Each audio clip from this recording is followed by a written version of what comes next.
नारायणं कृष्णदामोदरं वासुदेवं हरिं श्रीधरं माधवं आवाज क्लियर नहीं आ रही है गणेश। गोपिका आवाज ठीक क्लियर नहीं आ रही है। जानकी नायकं रामचन्द्रं भजे अच्युतं केशवं सत्यभामाधवं माधवं श्रीधरं राधिकाराजितम् इन्दिरान्दिरं चेतसा सुन्दरं देवकी नन्दनं नन्दनं सन्ददे कुञ्चितैः कुन्तलैः भ्राजमानाननं रत्नमौलिं लसत् कुण्डलं गण्डयो हारकेयूरकं कङ्कणप्रोज्ज्वलं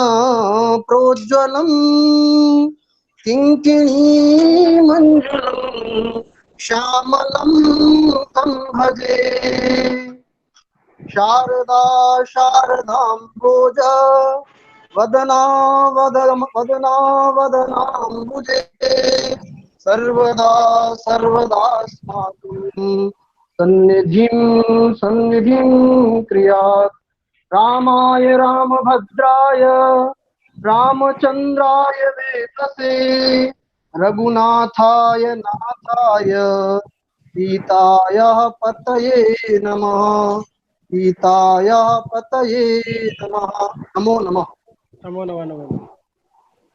ॐ योऽन्तः प्रविश्य मम वाचमिमां प्रसुप्तां सञ्जीवयत्यखिलशक्तिधरस्वधाम्ना अन्यांश्च हस्तचरणश्रवणत्वगादीन् प्राणान्नमो भगवते पुरुषाय तुभ्यम्। सर्वमङ्गलमाङ्गल्ये शिवे सर्वार्थसाधिके शरण्ये त्र्यम्बके गौरी नारायणी नमोऽस्तुते। स्वागतं सर्वेभ्यो नमो नमः। मान्याः प्रतिभागिनः छात्राः सर्वेषां स्वागतं विधाय अद्य अस्माकम् आचार्याः समागताः सन्ति। सर्वेषाम् आत्मीयाः अत्यन्तं प्रेमास्पदाः अस्माकं गणेश्वर झा महोदयाः। अतः कालं यथा कालमेव अस्माकं कार्यक्रमः प्रारभ्येत, अतः तेषां बारं स्वागतं विधाय साक्षात् तान् एव अहम् अनुरुन्धे यत् स्वकीयेन उद्बोधनेन अस्मान् अनुगृह्णन्तु मान्याः गणेश्वर झा महोदयाः। आदिशिवसमारम्भां शङ्कराचार्यमध्यमाम् अस्मदाचार्यपर्यन्तां वन्दे गुरुपरम्पराम्। अस्मद्गुरूणां श्रीपुरुषोत्तमत्रिपाठिगुरुचरणानां चरणारविन्दयोः साष्टाङ्गं प्रणिपत्य अत्र उपस्थितान् मिश्रगुरुचरणान्, उमेश नेपालगुरुचरणान्, अन्यांश्च सर्वान् गुरुचरणांश्च प्रणम्य यथामति यथाकालम् अवशिष्टं पाठं वक्तुम् उपक्रमे। मान्याः, इतः पूर्वं धात्वर्थ विषये चर्चा जाता आसीत्। अधुना तिङर्थः कः इत्याकाङ्क्षायां कौण्डभट्टैः उच्यते तिङर्थः कर्तृकर्मसङ्ख्याकालाः। यतोहि मूले दीक्षितकारिकायां तिङर्थस्तु विशेषणम् इत्युक्तम्। तत्र तिङः आश्रये शक्तिः उक्ता, किन्तु तिङः आश्रयातिरिक्ते काले संख्यायामपि च शक्तिः वर्तते। तत्र तिङः मूलकारिकायां तिङः संख्यायां काले च शक्तिः किमर्थं नोक्ता इति प्रश्ने उपस्थिते उच्यते तिङः संख्यावाचकत्वम् अथ च कालवाचकत्वं परेषां नैयायिकानामपि अभिष्टं वर्तते, किन्तु आश्रयवाचकत्वं परेषां नैयायिकानाम् अभिष्टं नास्ति। अतः यः अर्थः विप्रतिपन्नः तमेव अर्थं कारिकायां द्योतयितुं दीक्षितैः आश्रयेतु तिङः स्मृताः इत्युक्तम्। कालस्तु तिङर्थतया नैयायिकानामपि अभिप्रेतो वर्तते, अतः तद्विषये विवादः नासीत्। अतः दीक्षितैः कारिकायां तस्य उल्लेखः न कृतः। एवञ्च तिङर्थः कर्तृकर्म संख्याकालाः। तत्र कर्तृकर्मणि क्रमेण व्यापारे फले च विशेषणे भवतः। यथा देवदत्तः ओदनं पचति, अत्र कर्ता वर्तते देवदत्तः, स कर्ता व्यापारे विशेषणम् आधाराधेय भाव संबंधेन कर्तृवृत्ति व्यापारः इत्यर्थस्य अनुभव सिद्धत्वात्। एवञ्च ओदन रूप कर्मणः फल विशेषणत्वम् ओदनस्य कर्मणि ओदनस्य फले विक्लितौ अन्वयः ओदन वृत्ति विक्लितिः इति अनुभवस्य सिद्धत्वात्। अतः कर्ता व्यापारे विशेषणं कर्म फले विशेषणम्। अधुना संख्या कुत्र विशेषणं तर्हि उच्यते संख्या कर्तृप्रत्यये कर्तरि विशेषणं कर्म प्रत्यये कर्मणि विशेषणम्। एवञ्च देवदत्तः पचति इत्यत्र तिङ् प्रत्ययेन उपस्थापिता एकत्व संख्या देवदत्ते विशेषणं भवति। एवञ्च देवदत्तेन तण्डुलः पच्यते इत्यत्र ते प्रत्ययेन उपस्थापिता संख्या तण्डुले विशेषणं भवति। तत्र अयं प्रश्नः यत् प्रकृत्यर्थानुवित स्वार्थबोधकत्वं प्रत्ययानाम् अयं नियमः वर्तते। एवञ्च प्रत्ययार्थस्य संख्यारूपार्थस्य प्रकृत्यर्थेवान्वयः उचितः। किमर्थं प्रकृत्यर्थापेक्षया वाक्योपात्त पदोपस्थाप्य कर्तरि अर्थे कर्मणि अर्थे वा अन्वयः अंगीक्रियते। तर्हि तत्र कौण्डभट्टैः उच्यते यत् समानाविधानश्रुतेः तथा हि मीमांसायाम् एकः नियमः वर्तते श्रुतिलिंग वाक्य प्रकरण स्थान समाख्यायां पारदौर्बल्यम् अर्थ विप्रकर्षात्। एवञ्च अत्र समानाविधानश्रुत्या तिङर्थ संख्यायाः तिङ् प्रत्ययेन उपस्थापिते कर्तरि एवञ्च कर्मणि एव अन्वयः उचितः। यतोहि अत्र पच धातुना यः फलरूपात्मकः अर्थः अथवा व्यापार रूपात्मकः अर्थः उपस्थापितः स वाक्यलभ्यः, किन्तु अत्र एकेनैव तिङ् प्रत्ययेन चत्वारः अर्थाः उपस्थाप्यन्ते। अतः समानाविधानश्रुति इत्युक्ते समानम् इत्युक्ते एकेनैव तिप् प्रत्ययेन कालः अर्थः उपस्थाप्यते एवञ्च कर्तृरूपः अर्थः कर्मरूपार्थश्च उपस्थाप्यते। अतः समानाविधान श्रुत्या समान प्रत्ययोपातत्वेन तिङर्थ संख्यायाः कर्तरि कर्मणि एव विशेषणत्वम् उचितम्। अतः संख्या कर्तरि एवञ्च कर्मणि विशेषणतया अन्वेति। तथा च अत्र कीदृशः कार्यकारणभावः तर्हि कौण्डभट्टैः उच्यते आख्यातार्थ संख्या प्रकारक शाब्दबोधं प्रति कर्तृ आख्यातार्थ कर्तृकर्मजन्योपस्थितिः कारणम्। एवञ्च यत्र देवदत्तः ओदनं पचति इत्यत्र आख्यातार्थ संख्या प्रकारक एवञ्च आख्यातार्थ कर्तृविशेष्यक शाब्दबोधः अनुभवसिद्धः।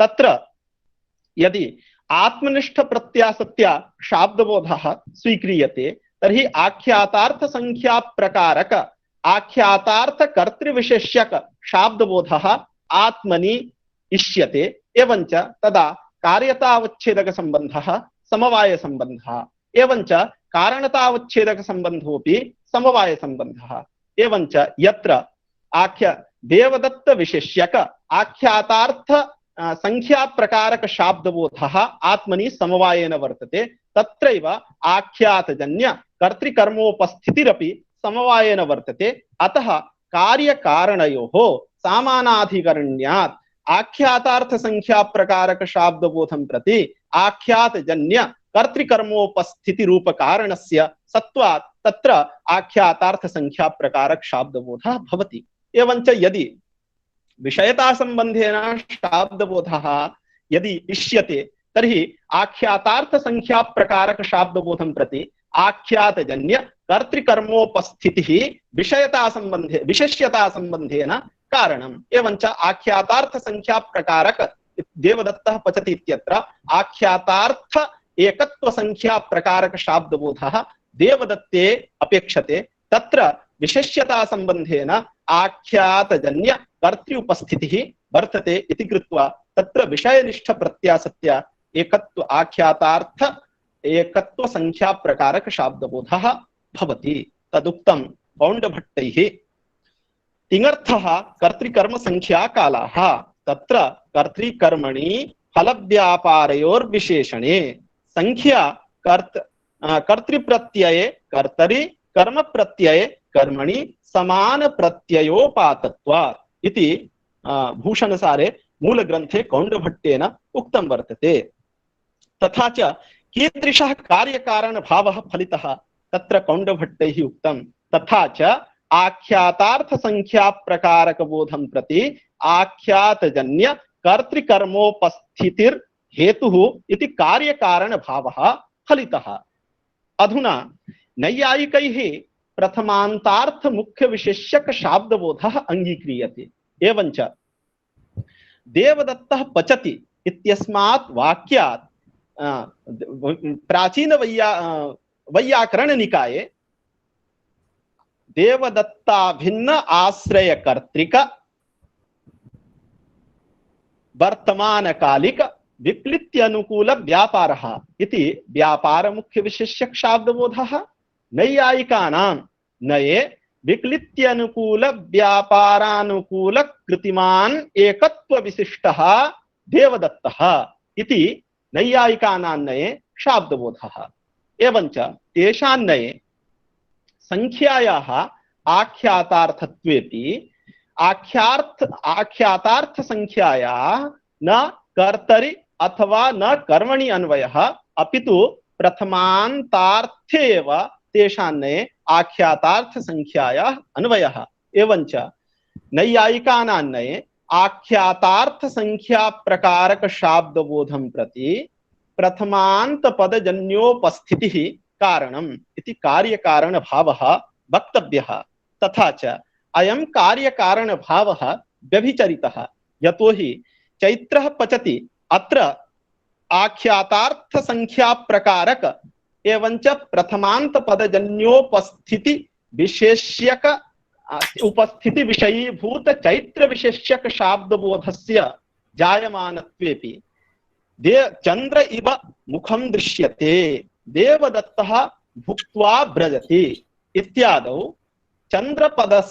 चंद्रपदार्थस्यापि प्रथमान्त पदजन्योपस्थितत्वात् तत्र आख्यातार्थ संख्या प्रकारक बोधः न भवति एवमेव देवदत्तः भुक्त्वा व्रजति अत्र यथा देवदत्त इति पदं प्रथमान्तं तद्वत् भुक्त्वा इति पदमपि प्रथमान्तं वर्तते तत्र देवदत्ते तु आख्यातार्थ संख्यायाः विशेषणतया अन्वयः भवति किन्तु भुक्त्वा इति प्रथमान्त पदजन्योपस्थिते भोजन रूपे अर्थे आख्यातार्थ संख्यायाः अन्वयः न भवति एवंच तत्र कारणं वर्तते किन्तु कार्यं न भवति इति कृत्वा अत्र व्यभिचारः तत्र इदं जिज्ञास्यते यत् देवदत्तः भुक्त्वा व्रजति अत्र आख्यातार्थ एकत्व संख्यायाः देवदत्ते अव अन्वयः भुक्त्वा पदार्थे नान्वयः इति किमर्थम् उच्यते? तर्हि उच्यते यत् भुक्त्वा इत्यत्र भुज धातोः समानकर्तृकयोः पूर्वकाले इति सूत्रेण अक्त्वा प्रत्ययः, एवञ्च अयम् अक्त्वा प्रत्ययः भावे एव वर्तते, अव्यये कृतो भावे इति भाष्य प्रामाण्यात्। एवञ्च अक्त्वा प्रत्ययेन यः भावः उपस्थापितः सः भावः असत्वभूत एव। एवञ्च असत्वभूतत्वं लिंग संख्या कारका अनन्वयित्वम्। एवञ्च अक्त्वा प्रत्ययेन उपस्थापितस्य भावस्य असत्वभूतत्वात् तत्र संख्यायाः अन्वयः वक्तुं न शक्यते। यदि संख्या अन्वयः स्वीकृतः स्यात् तर्हि तस्य असत्वभूतत्वमेव नश्येत। अतः अत्र अक्त्वा भुक्त्वा इति प्रथमान्तपदेन उपस्थापिते भोजन रूपे अर्थे आख्यातार्थ संख्यायाः अन्वयः कर्तुं न शक्यते, किन्तु तत्र प्रथमान्त पदजन्योपस्थितिः वर्तते। एवञ्च कारणसत्त्वे कार्यस्य अभावात् अत्र व्यभिचारः। अतः अत्र व्यभिचारवारणाय नैयायिकैः कारणतावच्छेदक कुक्षौ किञ्चित् विशेषणं दातव्यं। तत् कीदृशं विशेषणं? तर्हि इतर विशेषणत्वा घटितत्व रूपं विशेषणम्। इतर विशेषणत्वा घटितत्वम् इत्यस्य आशयः इतर पदार्थनिष्ठ विशेष्यता निरूपित प्रकारतानापन्नत्वम्। एवञ्च अधुना कारणतावच्छेदक कुक्षौ इतर पदार्थनिष्ठ विशेष्यता निरूपित प्रकारतानापन्नत्व रूप विशेषणे दत्ते अधुना कार्यकारण भावस्य स्वरूपं भवति। इतर पदार्थनिष्ठ विशेष्यता निरूपित प्रकारतानापन्न प्रथमान्त पदजन्योपस्थितिः आख्यातार्थ संख्या प्रकारक बोधं प्रति कारणं। तथा च चंद्र इव मुखं दृश्यते। अत्र चंद्र पदार्थस्य इव पदार्थ सादृश्ये प्रतियोगिता संबंधेन अन्वयात् तत्र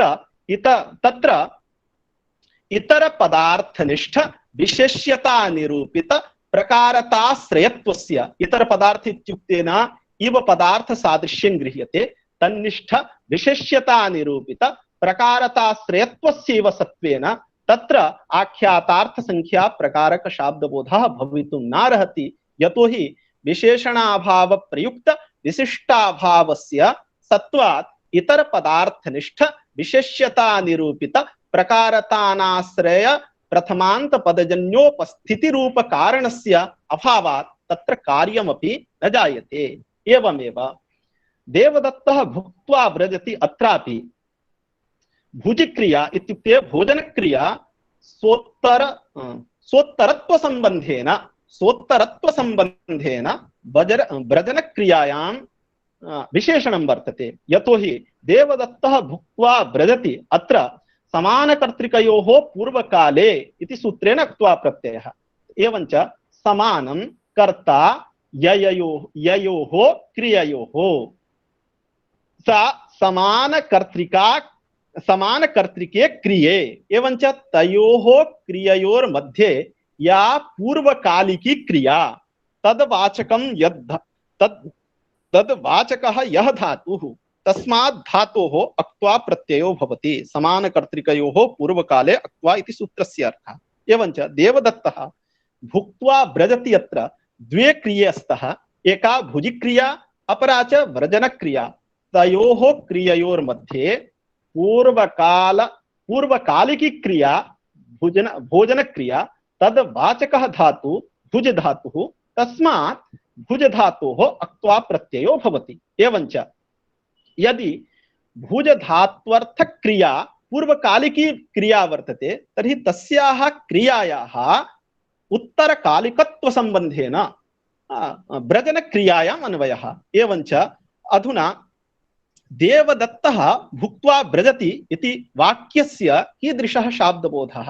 तर्हि भोजन क्रिया कर्तृकर्तृकः उत्तरकालिकः व्रजन क्रिया अथवा उत्तरकालिकी व्रजन क्रिया अथवा व्रजनानुकूलो व्यापारः उत्तरकालिकः व्रजनानुकूलो व्यापारः एवञ्च भोजन क्रिया कर्तृकर्तृकः भोजनोत्तरकालिकः व्रजनानुकूलो व्यापारः इति देवदत्तः व्रजति इत्यस्य वाक्यार्थबोधः।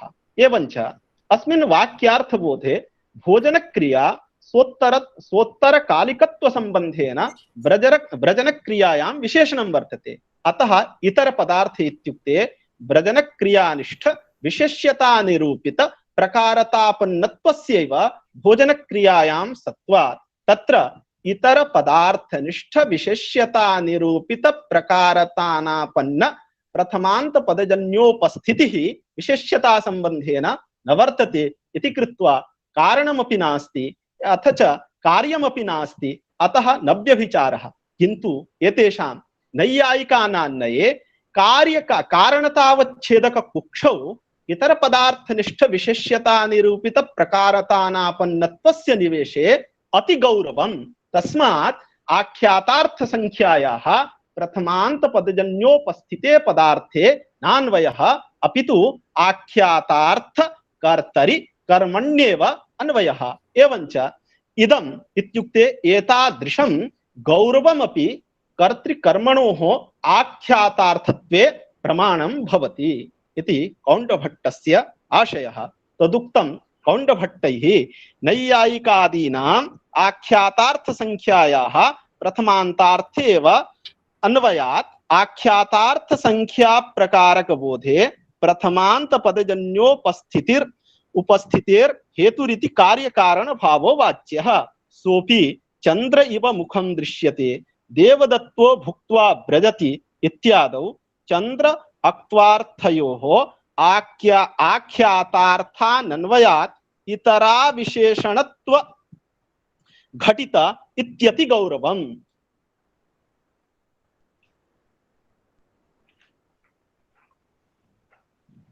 इदमपि कर्तृकर्मणोः आख्यातार्थत्वे मानम् इति स्पष्टं भूषणे इत्युक्ते बृहद्वैयाकरण भूषणसारे इदं स्पष्टं वर्तते। अधुना तिङर्थेषु चतुर्षु अर्थेषु कस्य अर्थस्य कुत्र अन्वयः इति जातम्। अधुना कर्तुः कुत्र अन्वयः कर्मणः कुत्र अन्वयः संख्यायाः कुत्र अन्वयः इति निर्णयः जातः। अधुना तिङर्थः कालः अवशिष्टः। अधुना कालस्य कुत्र अन्वयः तर्हि कालस्तु व्यापारे विशेषणं कालस्य व्यापारे एव विशेषणता वर्तते न तु अन्यत्र। तर्हि उच्यते कालस्य कथं व्यापारे विशेषणत्वं तर्हि उच्यते वर्तमाने लट् इति सूत्रं वर्तते। अस्मिन् सूत्रे धातोः इत्यधिक्रियते। एवञ्च धातुपदम् अधिक्रियमाण धातुपदं धात्वर्थं प्रतिपादयत् प्राधान्येन व्यापारमेव बोधयति।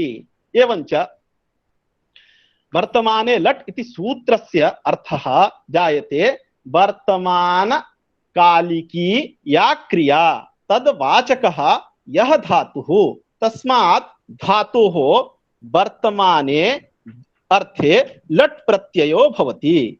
अतः अत्र कालस्य वर्तमान कालस्य धातुना प्रतिपाद्ये व्यापारे एव अन्वयः। एवञ्च देवदत्तः व्रजति इत्यादौ देवदत्ता भिन्न एकत्व विशिष्ट आश्रय कर्तृक वर्तमान कालिकः व्रजन उत्तर देश संयोगानुकूलो व्यापारः अयं वाक्यार्थबोधो जायते। तत्र इयं जिज्ञासा समुदेति यत् यथा संख्या विषये भवद्भिः कश्चन नियमः प्रदर्शितः संख्यायाः अन्वय विषये कश्चन नियमः प्रदर्शितः समाना विधान श्रुतेः अर्थात् श्रुतिलिंग वाक्य प्रकरण स्थान समाख्यायां पारदौर्बल्यम् अर्थ विप्रकर्षा इति न्यायेन अत्र समानाविधान श्रुतेः संख्यायाः तिङ् प्रत्ययेन उपात्ते कर्तरि अर्थे कर्मण्यर्थे च अन्वयः अंगीकृतः। तत्र तद्वत् अत्र आख्यात तिङ् प्रत्ययार्थ कालस्यापि समानाविधान श्रुतेः कर्तरि अर्थे अथ च कर्मण्यर्थे एव अन्वयः अस्तु। किमर्थं धात्वर्थ व्यापारे अन्वयः अंगीक्रियते इति प्रश्नः। यतोहि अत्रापि समानाविधान श्रुतिः प्रबला वर्तते, अतः समानाविधान श्रुतेः संख्यावत् कालस्यापि कर्तृविशेषणत्वं कर्म विशेषणत्वं च अस्तु। किमर्थं व्यापार विशेषणत्वं अंगीक्रियते इति प्रश्नः। एवञ्च उच्यते अधुना यद्यपि अत्रापि समानाविधान श्रुतिः वर्तते, तथापि अत्र आख्यातार्थकालस्य तिङर्थकालस्य कर्तरि विशेषणत्वं कर्मणि वा विशेषणत्वं अंगीकर्तुं न शक्यते। कथं तर्हि उच्यते यदि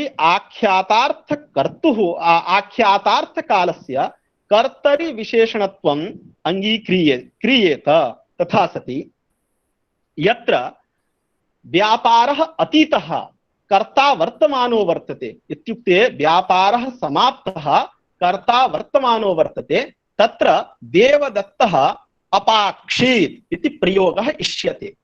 अधुना कालस्य यदि कर्तरि अन्वयः स्वीक्रियेत तथा सति देवदत्तः अपाक्षेत् देवदत्तः पक्ष्यति इत्यादि प्रयोगाः न स्युः।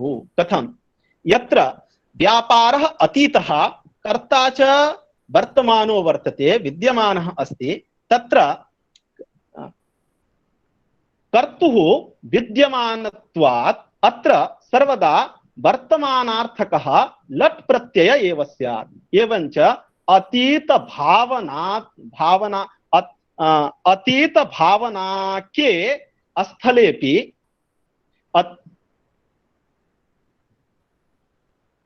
अतीत भावना के स्थलेपि देवदत्तः पचति अयमेव प्रयोगः स्यात्। अनागत भावना के स्थलेपि देवदत्तः पचति अयमेव प्रयोगः स्यात्। देवदत्तः पक्ष्यति अतीत भावना के देवदत्तः अपाक्षित अनागत भावना के देवदत्तः पक्ष्यति इमौ प्रयोगौ न स्याताम्। अतः आख्यातार्थ कालस्य कर्तरि विशेषणत्वं नांगीक्रियते। यदि व्यापारे विशेषणत्वं स्वीक्रियते तर्हि व्यापारस्य वर्तमानता दशायां देवदत्तः पचति, व्यापारस्य अतीतता दशायां देवदत्तः अपाक्षित अनागता दशायां देवदत्तः पक्ष्यति इति इमे अभिष्टाः सर्वेपि प्रयोगाः उपपद्यन्ते। तस्मात् कालस्य व्यापारे एव विशेषणत्वम् अंगीकार्यम्। तत्र उच्यते अस्तु अधुना कर्तरि विशेषणत्वे इमे दोषाः, अधुना कर्म विशेषणत्वम् अस्तु।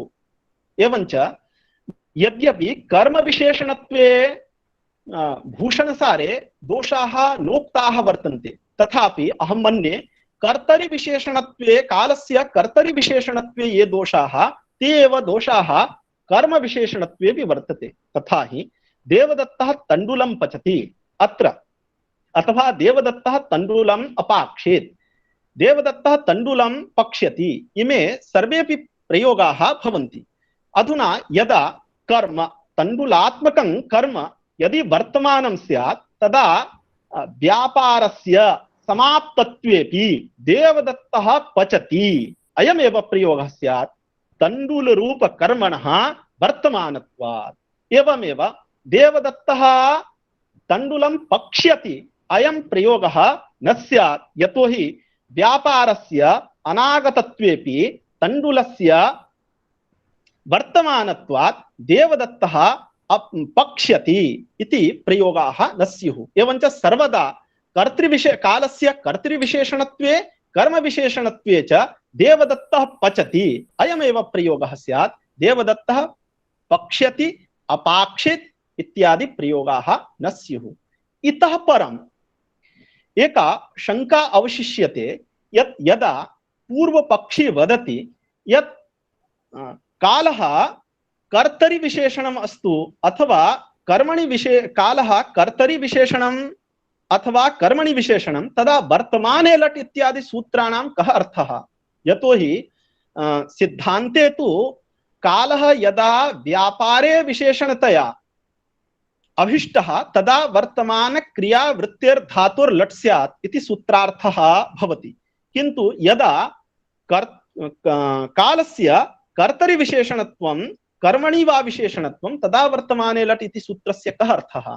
तर्हि उच्यते तत्र तदा सूत्रस्य अर्थः, वर्तमाने लट् इति सूत्रस्य अर्थः वर्तमान कर्तृवृत्ति, वर्तमानः यः कर्ता तद्वृत्ति व्यापार बोधकः यः धातुः तस्मात् धातोः वर्तमाने अर्थे लट् भवति। अयं सूत्रार्थः। तदानीं कालस्य कर्तृविशेषणत्वं वक्तुं शक्यते। एवञ्च कर्म विशेषणत्वे धात्वर्थ निरूपितं यत् कर्म तद् वर्तमानतायां क्रियावाचकात् धातोः वर्तमाने लट् भवति इति सूत्रार्थः वक्तुं शक्यते। तदा पूर्वपक्षिनये कालस्य कर्तृविशेषणत्वं कर्म विशेषणत्वं वा इति शंका युज्यते। अन्यथा वर्तमाने लट् इत्यादि सूत्राणां बोधानुदयादेव कर्म विशेषणत्वं कर्तृविशेषणत्वं वा अस्तु इति शंका न संभवति। एवञ्च कर्तृविशेषणत्वम् अस्तु कर्म विशेषणत्वं वा अस्तु इत्याशंक्य दोषापादनं ग्रन्थकृतां न संगच्छेत। अतः इदमपि अस्माभिः चिन्तनीयं भवति, कर्तृविशेषणत्वे कः अर्थः, कर्मविशेषणत्वे कः अर्थः इति। एवञ्च अधुना कालस्य कर्तरि अपि विशेषणतया अन्वयः कर्तुं न शक्यते, कर्मण्यपि विशेषणतया अन्वयः कर्तुं न शक्यते। अधुना एकं फलम् अवशिष्टं वर्तते। यतोहि पचति इत्यत्र पच धातुना फलस्य व्यापारस्य च उपस्थितिः तिङ् प्रत्ययेन कर्तुः कर्मणः संख्यायाः कालस्य च उपस्थितिः। अत्र तिङर्थकालस्य कर्तरि विशेषणत्वं न संभवति, कर्म विशेषणत्वम् अपि न संभवति। अधुना फल विशेषणत्वम् अस्तु तर्हि उच्यते फल विशेषणत्वमपि न संभवति। यतोहि फलानुत्पत्ति दशायां यदा फलं नोत्पन्नं किन्तु व्यापारः वर्तते, एवञ्च फलानुत्पत्ति दशायां व्यापार सत्वे पचति इति प्रयोगः न स्यात्। यतोहि यदि फले वर्तमान कालस्य अन्वयः तर्हि अधुना फलं नोत्पन्नं, फलं भविष्ये उत्पत्स्यमानं वर्तते, वर्तमान काले फलं नोत्पन्नं किन्तु व्यापारः अधुना जायते, व्यापारः वर्तते। एवञ्च फलानुत्पत्ति दशायां व्यापारसत्वे पचति, देवदत्तः पचति इति प्रयोगः न स्यात्। किन्तु फलानुत्पत्ति दशायां व्यापारस्य वर्तमानता दशायामपि देवदत्तः पचति इति प्रयोगः इष्यते एव। एवञ्च अधुना फलेपि कालस्य विशेषणतया अन्वयः कर्तुं न शक्यते। एवञ्च अधुना फलेपि विशेषणत्वं न संभवति, कालस्य कर्तरि अपि विशेषणत्वं न संभवति, कर्मण्यपि विशेषणत्वं न संभवति। अधुना उच्यते संख्यायाः विशेषणत्वम् अस्तु। कालस्य संख्यायां विशेषणत्वे कः दोषः? तर्हि उच्यते कालस्य संख्यायामपि विशेषणत्वं वक्तुं न शक्यते। यतोहि यदि कालस्य संख्यायां विशेषणत्वं तथा सति सर्वदा पचति पचति अयमेव प्रयोगः स्यात्। पचतः पचन्ति इत्यादि प्रयोगाः न स्युः। कथम्? अधुना पचति इत्यत्र लडा वर्तमानकालः उपस्थाप्यते, स च वर्तमानः एक एव। एवञ्च लट् प्रत्ययेन उपस्थापिते वर्तमान रूपे अर्थे एकत्वान्वयस्यैव योग्यत्वात् सर्वदा एकत्व बोधकः तिप्रत्यय एव स्यात्। द्वित्वबोधकः तस् प्रत्ययः अथवा बहुत्वबोधकः झि प्रत्ययः न स्यात्। एवञ्च सर्वदा पचति पचति पचति अयमेव प्रयोगः स्यात्। कदाचित् पचतः पचन्ति इति प्रयोगाः न स्युः। किञ्च अधुना संख्यायां कालस्य अन्वयः कर्तुं न शक्यते, यतोहि गुणानां च परार्थत्वात् असंबन्धः स्यात् समत्वात्। अधुना संख्यापि विशेषणतया कर्तरि अन्वेति एवञ्च कर्मण्यन्वेति, अतः तस्य गुणत्वं वर्तते, अप्रधानत्वं वर्तते, विशेषणत्वं वर्तते। अतः गुणानां च परार्थत्वात् असंबन्धः इत्युक्ते तयोः परस्परं संबन्धः न भवति समत्वात् इति कृत्वा संख्याकालयोः परस्परं विशेष्य विशेषण भाव संबंधेन अन्वयः वक्तुं न शक्यते। यथा कर्तृकर्मणोः परस्परं विशेष्य विशेषण भाव संबंधेन न अन्वयः, तदवत् संख्याकालयोरपि परस्परं विशेष्य विशेषण भाव संबंधेन अन्वयः वक्तुं न शक्यते। तदुक्तं कौण्डभट्टैः न च संख्यावत् कर्तृकर्मणोरेवान्वयः शङ्क्यः अतीत भावना के कर्तरि पचति इत्यापत्तेः अपाक्षेत इत्यनापत्तेश्च पाकानारंभ दशायां कर्तृसत्वे पक्षति इत्यनापत्तेश्च नापि फले तदन्वयः फलानुत्पत्ति दशायां व्यापार सत्वे पचति इत्यनापत्तेः पक्ष्यति इत्यापत्तेश्च इत्यवधेयम्। एवञ्च अधुना अवशिष्टत्वात् कालस्य व्यापारे एव विशेषणत्वम्। किन्तु एतदुपरि प्रश्नः जायते यत् फले कालस्य विशेषणतया अन्वय स्वीकारे भवद्भिः दोषः दत्तः, अतः व्यापारे एव अन्वयः अस्तु इति सिद्धान्तितं। किन्तु अधुना व्यापारान्वयेपि दोषः वर्तते। कथं तर्हि उच्यते आमवात जडिकृत कलेवरस्य उत्थानानुकूल यत्न सत्वात् उत्तिष्ठति इति प्रयोगापत्तिः इति कौण्डभट्टेन उक्तं। कथम् आमवातः इत्युक्ते अधुना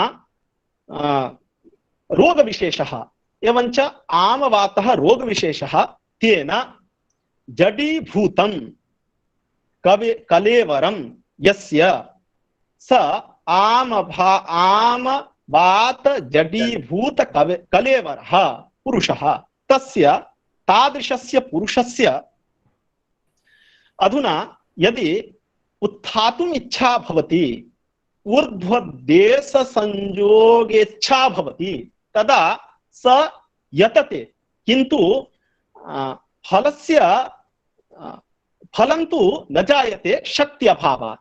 तादृश स्थले अयम् उत्तिष्ठति इति प्रयोगः नेष्यते। अधुना स्यात् कथं यदा व्यापारे अन्वयः स्वीक्रियते तदा उत्थानानुकूल यत्नस्य वर्तमानता दशायाम् अयम् आमवात जडीकृत कलेवरः पुरुषः उत्तिष्ठति इति प्रयोगापत्तिः। यतोहि ते प्रत्ययेन उपस्थापितस्य कालस्य उत्थानानुकूल यत्ने अबाधितत्वात् अयम् उत्तिष्ठति इति प्रयोगापत्तिः स्यात्। यदा तु फले अन्वयः कालस्य स्वीक्रियते तदा एतादृश प्रयोगापत्तिः नास्ति। यतोहि उत्थानानुकूल यत्नस्य वर्तमानतायां सत्यामपि फलस्य अजायमानत्वात् तत्र वर्तमानत्वं वक्तुं न शक्यते। यत्नस्तु जायते किन्तु फलाभावात् शक्त्यभावात् फलं नोत्पद्यते। अतः उत्थान रूपं फलं वर्तमानं नास्ति, अतः यदि फले कालस्य अन्वयः स्वीक्रियते तर्हि उत्थान रूप फलस्य अवर्तमानत्वात् तत्र तिप्रत्ययेन उपस्थापितस्य वर्तमानकालस्य अन्वयबाधितत्वेन अयम् उत्तिष्ठति इति प्रयोगः न भवति, किन्तु तस्य व्यापार विशेषणत्वे तु अयम् उत्तिष्ठति इति प्रयोगः स्यात् इति प्रश्ने कौण्डभट्टैः समाधानं दत्तं यत् अधुना यत्नः वर्तमानः अस्ति न वा इति ज्ञातुं न शक्यते, यतोहि यत्नः आत्मवृत्ति गुणविशेषः एवञ्च यत्नस्य आत्मवृत्ति गुणविशेषत्वात् तस्य अन्तरङ्गत्वेन अन्य गुणस्य अन्येन ज्ञातुम् अशक्यत्वात् आमवात जडीकृत कलेवरस्य आत्मनि यत्नः वर्तते इति ज्ञानमेव न भवति अपरस्य, तथा सति कथं यत्नस्य वर्तमानतादशायाम् अयम् उत्तिष्ठति इति प्रयोगः। अतः अधुना अयम् उत्तिष्ठति इति प्रयोगः नास्ति। तत्र शङ्कितुः अभिप्रायः वर्तते यत् अस्तु अधुना यत्नस्य आत्मवृत्ति गुणविशेषत्वात् तत्र अन्यस्य आत्मनि विद्यमानस्य गुणस्य अन्यस्य प्रत्यक्षत्वं मास्तु, यतोहि स्वात्मनः एवञ्च स्ववृत्ति गुणस्य च स्वेनैव प्रत्यक्षीकर्तुं शक्यते, अन्येन प्रत्यक्षीकर्तुं न शक्यते, तथापि तस्य अनुमानादि प्रमाणेन ज्ञानं तु संभवत्येव।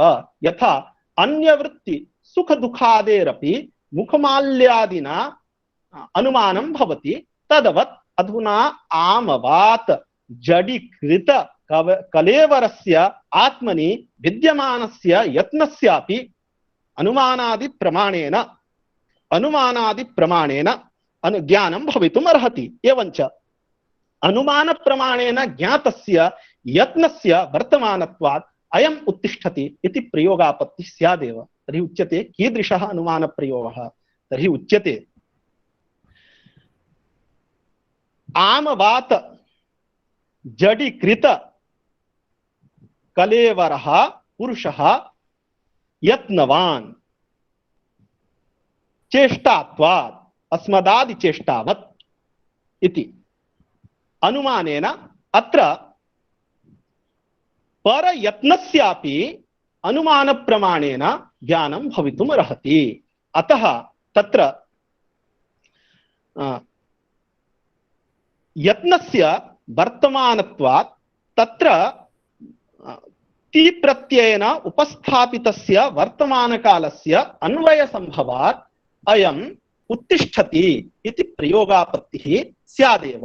तर्हि तत्र कौण्डभट्टैः उच्यते वस्तुतः तत्र उत्तिष्ठति इति न प्रयोगः, अपितु उत्थानाय यतते, किन्तु फलाभावात् शक्त्यभावात् फलं तु न जायते इत्येव लोकानुभवः। तत्रापि तत्र चेष्टायाः चेष्टादिलिङ्गेन यत्नस्य ज्ञातत्वेपि चेष्टादिलिङ्गेन यत्नस्य ज्ञातत्वेपि अयम् उत्तिष्ठति इति न प्रयोगः, अपितु उत्थानाय यतते अयमेव प्रयोगः लोकानुभवसिद्धः। शक्ति अभावात् फलं न जायते इति लोकैः उच्यते। अतः यदा तु अयम् उत्तिष्ठति इति प्रयोगः तस्यापि अयमेव अभिप्रायः, अयम् उत्थानाय इत्युक्ते उत्थानाय यतते किन्तु शक्ति अभावात् फलं न जायते, अयं प्रयोगस्तु इष्यते एव।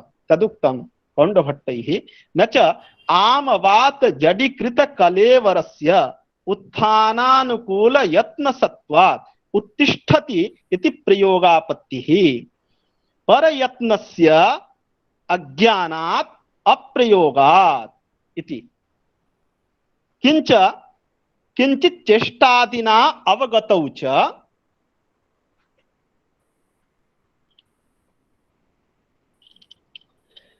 अयम् उत्तिष्ठति शक्त्यभावात् फलं तु न जायते इति लोकप्रतीतेः इष्टत्वात् एवञ्च तिङर्थो विशेषणमेव भावनैव प्रधानम्। अधुना कौण्डभट्टैः किञ्चित् विचारयन्तु।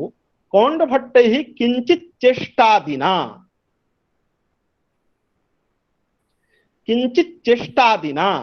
इति चेष्टादिना इत्यत्र हेतौ तृतीया। अतः कौण्डभट्टस्य चेष्टात्वमेव हेतुतया विवक्षितं वर्तते। तथा सति एतेषान्नये कीदृशः अनुमानप्रयोगः? तर्हि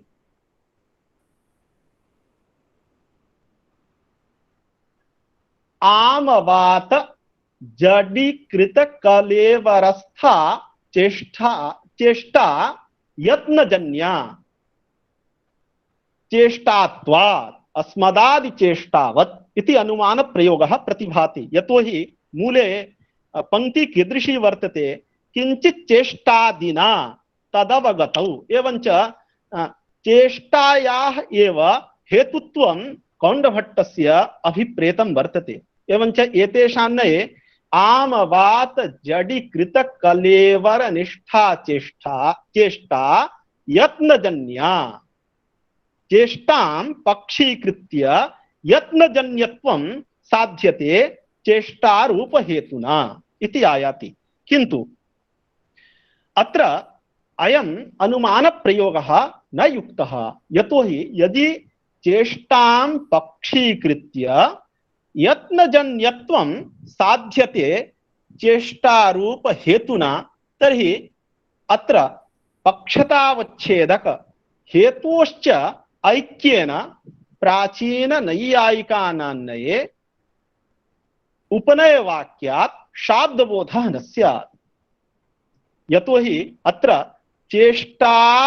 चेष्टां पक्षीकृत्य यत्नजन्यत्वं यदि साध्यते चेष्टात्वं यदि हेतुः तर्हि पक्षतावच्छेदकं चेष्टात्वं हेतुतावच्छेदकमपि चेष्टात्वं हेतुरपि चेष्टात्वम् एवञ्च पक्षतावच्छेदक हेतोः ऐक्यात् उपनय वाक्यात् शाब्दबोधः न स्यात्। तर्हि किमर्थं कौण्डभट्टैः किञ्चित् चेष्टादिना तदवगतौ अयम् उत्तिष्ठति इति पंक्तिः निगदिता इति किञ्चित् विचारणीयम्। तर्हि उच्यते यत् नव्यनैयायिकैः पक्षतावच्छेदक हेतोः ऐक्येपि शाब्द उपनय वाक्यात् शाब्दबोधः अंगीक्रियते। कथम उपनय वाक्यात् शाब्दबोधः कथम अंगीक्रियते? तर्हि नव्यनैयायिकानान्नये उपनय वाक्यम् इत्युक्ते परामर्शः साध्य व्याप्य हेतुमान् पक्षः अयमेव परामर्शः नव्यनैयायिकानान्नये। एवञ्च अत्रापि चेष्टा इत्युक्ते तादृश कलेवरस्था चेष्टा यत्नजन्या चेष्टात्वात् इति अनुमानप्रयोगः। अत्र कीदृशः परामर्शः स्यात्? तर्हि यत्नजन्यत्वव्याप्य चेष्टावान् चेष्टात्ववत् अयम् इति परामर्शः स्यात्। तर्हि अत्र यत्नजन्यत्वव्याप्यत्वं हेतौ अधिकं भासते। एवञ्च नव्याचार्याणां नये यत्र विधेयांसे किंचित अधिकावगाहि ज्ञानं भवति तत्र शाब्दबोधः भवत्येव। अतएव घटो नीलघटः यदा घटम् उद्दिश्य नीलघटो विधीयते तर्हि तत्र उद्देश्यतावच्छेदक घटत्वस्य विधेयतावच्छेदक घटत्वस्य च ऐक्येपि विधेयांसे इत्युक्ते घटे नीलत्वरूपस्य अधिकस्य अवगाहनात् अत्र घटो नीलघटः इत्यत्र यथा शाब्दबोधः तद्वत् पक्षतावच्छेदक हेतोः ऐक्यस्थलेपि शाब्दबोधः भवति। अत्र प्रकृतस्थले यद्यपि पक्षतावच्छेदकम् अपि चेष्टात्वं हेतुरपि चेष्टात्वं पक्षतावच्छेदक हेतोः ऐक्येपि अत्र हेत्वं से यत्नजन्यत्व व्याप्यत्वम् अधिकं भासते इत्युक्ते प्रकारतया भासते। एवञ्च अधुना हेतौ यत्नजन्यत्व व्याप्यत्वस्य अधिकस्य अवगाहनात् उपनयवाक्यात् परामर्शात् शाब्दबोधः स्यादेव। अतः चेष्टादिना इति कौण्डभट्टैः या पंक्ति लिखिता सा समीचीना एव। अतएव वैयाकरणैरपि बहुत्र पक्षतावच्छेदक हेतोः ऐक्यस्थले शाब्दबोधः अंगीक्रियते एव। यथा अपवादशास्त्रं बलवत् अपवादत्वात्, अत्र अपवादं पक्षीकृत्य बलवत्वं साध्यते अपवादत्वरूप हेतुना। तत्रापि पक्षतावच्छेदक हेतोः ऐक्यम् अस्त्येव, तर्हि तत्रापि शाब्दबोधः न स्यात्, तर्हि क्वचिदपि अपवादशास्त्रस्य बलवत्वं न स्यात्।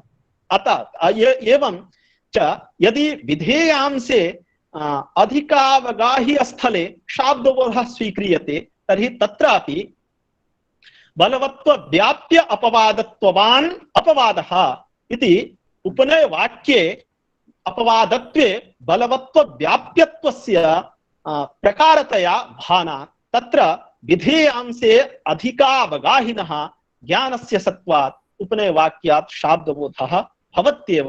तद्वत् अत्रापि हेतौ यत्नजन्यत्व व्याप्यत्वस्य अधिकस्य अवगाहनात् अत्रापि उपनयवाक्यात् शाब्दबोधः स्यादेव। अतः कौण्डभट्टैः किञ्चित् चेष्टादिना तदवगतौ अयम् उत्तिष्ठति शक्त्यभावात् फलं तु न जायते इति पंक्ति लिखिता वर्तते। एवञ्च अधुना एतेन कौण्डभट्टस्यापि मते इष्टत्वमेव अस्ति एतादृशं वाक्यं। सत्यं सत्यं, किन्तु वाक्यार्थः अयम् उत्तिष्ठति इति वाक्यस्य उत्थानाय यतते इति अर्थः। लोकप्रतीतेः इष्टत्वात् इदमपि वाक्यं तथा साधु एव प्रयुज्यते, तात्पर्यं केवलं यतते इत्यर्थः। यतते इत्यर्थः, सत्यं सत्यं। किन्तु शक्त्यभावात् फलं न जायते इत्युक्ते ऊर्ध्वदेश संयोगात्मकं फलं न जायते इत्येव प्रतीतिः वर्तते लोके। अतः तादृश प्रतीत्यनुरोधात् अयम् उत्तिष्ठति इति प्रयोगः इष्यते एव। अर्थस्तु तस्य उत्थानाय यतते शक्त्यभावात् उत्थानम् इत्युक्ते उत्थानं नाम ऊर्ध्वदेश संयोगः, संयोगात्मकं फलं न जायते इत्यर्थः। एवञ्च तिङर्थः यथा यथं विशेषणं भावनैव प्रधानम्। तर्हि उच्यते यत् वैयाकरणैः तिङन्तस्थले भावना मुख्य विशेष्यक शाब्दबोधः अंगीक्रियते, किन्तु अन्यत्र कृदन्तस्थले प्रकृति प्रत्ययौ सहार्थं ब्रूतः तयोः प्रत्ययार्थस्यैव प्राधान्यम् इति न्यायेन प्रत्ययार्थ मुख्य विशेष्यक एव शाब्दबोधः।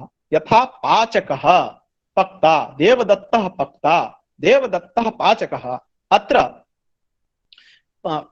पक्ता पाचकः इत्यादौ प्रकृतिः पच धातुः, तदर्थः विक्लित्यनुकूल व्यापारः, प्रत्ययार्थः आश्रयः। एवञ्च अत्र प्रकृति प्रत्ययौ सहार्थं ब्रूतः तयोः प्रत्ययार्थस्यैव प्राधान्यम् इति न्यायेन अत्र प्रत्ययार्थ आश्रय मुख्य विशेष्यक एव शाब्दबोधः कृदन्तस्थले यद्यपि वर्तते तथापि अत्र तिङन्तस्थले प्रकृति प्रत्ययौ सहार्थं ब्रूतः तयोः प्रत्ययार्थस्यैव प्राधान्यं संयमः अत्र तिङन्तस्थले त्यज्यते। तर्हि उच्यते किमर्थं त्यज्यते? तर्हि तत्र प्रमाणमस्ति, नियमस्य त्यागे प्रमाणं वर्तते। भावप्रधानमाख्यातं सत्वप्रधानानि नामानि इति यास्कवचन प्रामाण्यात् एवञ्च भूवादयो धातवः इति सूत्रस्थ भाष्य प्रामाण्यात् तथा च प्रशंसायां रूपक इति सूत्रस्थ भाष्य प्रामाण्याच्च तिङन्तस्थले प्रकृति प्रत्ययौ सहार्थं ब्रूतः तयोः प्रत्ययार्थ प्राधान्यम् इति नियमः त्यज्यते। अतः अत्र धात्वर्थ प्रकृत्यर्थ भावना मुख्य विशेष्यक एव शाब्दबोधः न तु प्रत्ययार्थ कर्तृ अथवा कर्म काल संख्या मुख्य विशेष्यकः बोधः अत्र न स्वीक्रियते। तदुक्तं कौण्डभट्टैः। एकवारं पंक्तिं पठामः, तदनन्तरं तस्य पुनः व्याख्यानं करिष्यते। यद्यपि प्रकृति प्रत्ययार्थयोः प्रत्ययार्थस्यैव प्राधान्यम् अन्यत्र दृष्टं, तथापि भाव प्रधानमाख्यातं सत्व प्रधानानि नामानि इति निरुक्तात् भूवादि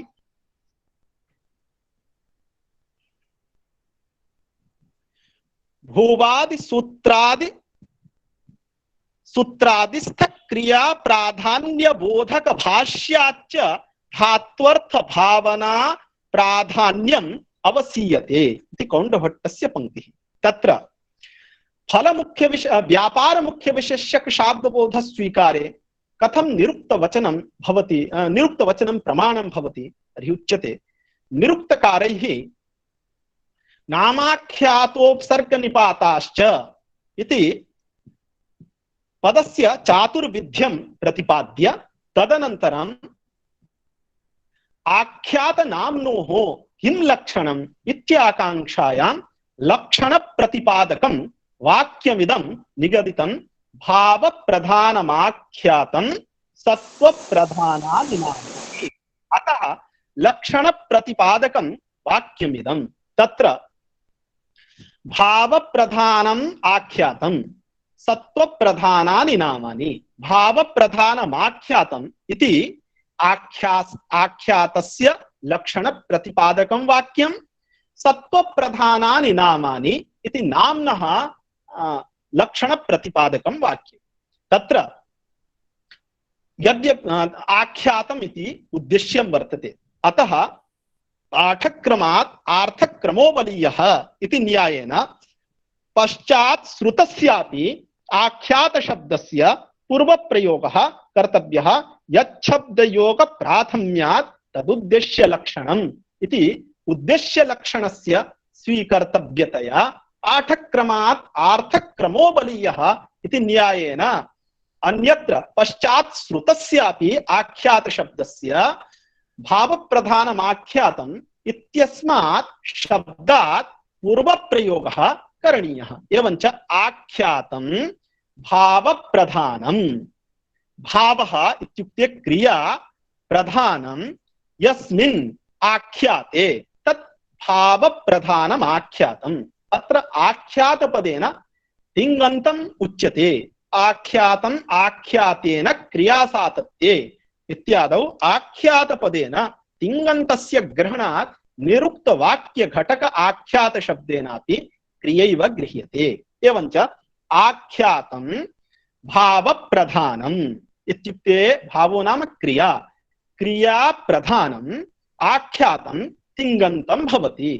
अत्र यदि प्रकृति प्रत्ययौ सहार्थं ब्रूतः तयोः प्रत्ययार्थस्यैव प्राधान्यम् इति नियमस्य सार्वत्रिकत्वम् अभ्युपगम्य अत्र तिङर्थ मुख्य विशेषकः शाब्दबोधः यदि स्वीक्रियेत तथा सति निरुक्त वचनं व्याकुप्येत। अतः इदं निरुक्त वचनं क्रिया मुख्य विशेषक शाब्दबोध स्वीकारे प्रमाणं भवति। तत्र कैश्चित् उच्यते यत् आख्यातं भाव प्रधानम् इत्युक्ते तिङन्तं भाव प्रधानम् इति भवद्भिः कल्पितं, तथा भाव प्रधानम् आख्यातम् एवं उच्यमाने किञ्चित् तिङन्तं भाव प्रधानं भवति। अयम् अर्थः गम्यते, न तु आख्यातस्य इदं लक्षणं नास्ति। अतः एकस्मिन् कस्मिंश्चित् तिङन्ते क्रियायाः प्राधान्येपि तिङन्तत्वावच्छेदेन क्रियायाः प्राधान्यं न स्यात्। तर्हि तत्र वैयाकरणैः उच्यते यत् यद्यपि भाव प्रधानमाख्यातम् इति वाक्य स्वरूपं वर्तते, अधुना अस्मिन् वाक्ये उद्देश्य विधेय भावः कल्पनीयः। तर्हि किं भाव प्रधान भावत्वम् उद्दिश्य आख्यातत्वं विधीयते अथवा आख्यातत्वम् उद्दिश्य भाव प्रधानत्वं विधीयते। वैयाकरणानां पक्षः आख्यातत्वम् उद्दिश्य भाव प्रधानत्वं विधीयते, इतरेषां पक्षः भाव प्रधानत्वम् उद्दिश्य आख्यातत्वं विधीयते। तत्र यदि भाव प्रधानत्वम् उद्दिश्य आख्यातत्वस्य विधेयता स्यात् तर्हि उद्देश्यतावच्छेदक व्यापकत्वं विधेये भासते इति नियमः। उद्देश्यतावच्छेदक व्यापकत्वं विधेये भासते इति नियमः। अधुना उद्देश्यं भावप्रधानम् इति उद्देश्यम् उद्देश्यतावच्छेदकं भावप्रधानत्वं तद्व्यापकत्वं विधेये इत्युक्ते तिङन्तत्वे वक्तव्यम्। एवञ्च यत्र यत्र भावप्रधानत्वं तत्र तत्र तिङन्तत्वम् इति तेषान्वये वक्तव्यं भवति। एवञ्च देवदत्तैः एधनीयम् इत्यत्र अत्र एधनीयम् इत्यत्र भावप्रधानत्वम् अस्ति, क्रियायाः एव प्राधान्यात् तत्र भावप्रधानत्वम् अस्ति, किन्तु तिङन्तत्वम् आख्यातत्वं नास्ति। अतः उद्देश्यतावच्छेदक व्यापकत्वं विधेये भासते इति नियमस्वीकारे भावप्रधानम् उद्दिश्य आख्यातत्वस्य विधानं कर्तुं न शक्यते। देवदत्तेन देवदत्तैः अथवा त्वया मया अन्यैश्च एधनीयम् इत्यादौ एधनीयम् इत्यत्र भावप्रधानत्वस्य सत्त्वेपि तिङन्तत्वस्य आख्यातत्वस्य अभावात्। अन्यैः नैयायिकैरपि उद्देश्यतावच्छेदक व्यापकत्वं विधेये भासते अयं नियमः अवश्यम् अङ्गीकरणीयः, अन्यथा सर्वाणि द्रव्याणि रूपवन्ति इति प्रयोगस्यापि आपत्तिः। अधुना द्रव्यं नवविधं पृथिव्यप्तेजो वायवाकाशकाल दिगात्ममनांसि इति, तेषु नवविधेषु द्रव्येषु रूपवत्वं न भवति। तत्र पृथिव्यां जले तेजसि एव रूपं भवति, वायौ आकाशे काले दिक्षु आत्मनि च रूपं न भवति। अतः सर्वाणि द्रव्याणि अथवा द्रव्याणि रूपवन्ति इति प्रयोगस्य प्रामाण्यं नैयायिकैः नाङ्गीक्रियते। किमर्थं नाङ्गीक्रियते? तर्हि द्रव्यम् उद्दिश्य यदि रूपवत्वं विधीयते तर्हि उद्देश्यतावच्छेदक व्यापकत्वं विधेये भासते इति नियमात् द्रव्यत्व व्यापकत्वं रूपवत्वे वक्तव्यं, तन्न संगच्छते। यतोहि द्रव्यत्वस्य वायवादौ अपि सत्त्वेन तत्र रूपवत्वस्य अभावात् उद्देश्यतावच्छेदक व्यापकत्वस्य रूपवत्वे वक्तुम् अशक्यत्वात् सर्वाणि द्रव्याणि रूपवन्ति इति प्रयोगस्य आपत्तिः न भवति। एवं यदि भावप्रधानम् उद्दिश्य आख्यातत्वं विधीयते तर्हि उद्देश्यतावच्छेदकं भावप्रधानत्वं तद्व्यापकत्वम् आख्यातत्वे इत्युक्ते तिङन्तत्वे वक्तुं न शक्यते। अतः उचितम् उचितं न उचितम्। अतः आख्यातम् इति पदं पूर्वं प्रयोज्यम्, एवञ्च तस्यैव उद्देश्यत्वं वक्तव्यम्। एवञ्च आख्यातम् उद्दिश्य भावप्रधानत्वं विधीयते, आख्यातं भावप्रधानम् इति वाक्येन। अधुना उद्देश्यतावच्छेदक व्यापकत्वं वदन्तु। तत्र ध्वनिः नागच्छति। एवम् एधनीयम् इत्यत्रापि एकतिङ् वाक्यम् इति सिद्धान्तानुरोधेन एधनीयम् अस्ति इत्यादि तिङन्तपदम् अध्याहृत्य भावप्रधानत्वम् उद्दिश्य अपि तथा करणे दोषः न स्यात् खलु? न अधुना एधनीयम् इत्यत्र आख्यातत्वं नास्ति।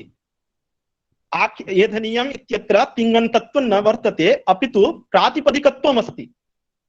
किन्तु प्रश्नः अवगतः। छात्रस्य यतोहि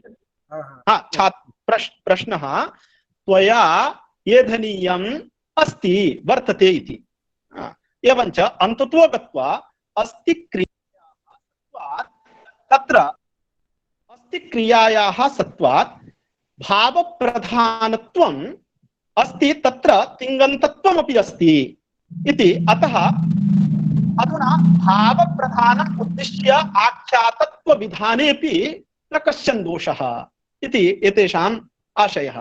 किन्तु मया उच्यते यत् अधुना भावप्रधानमाख्यातं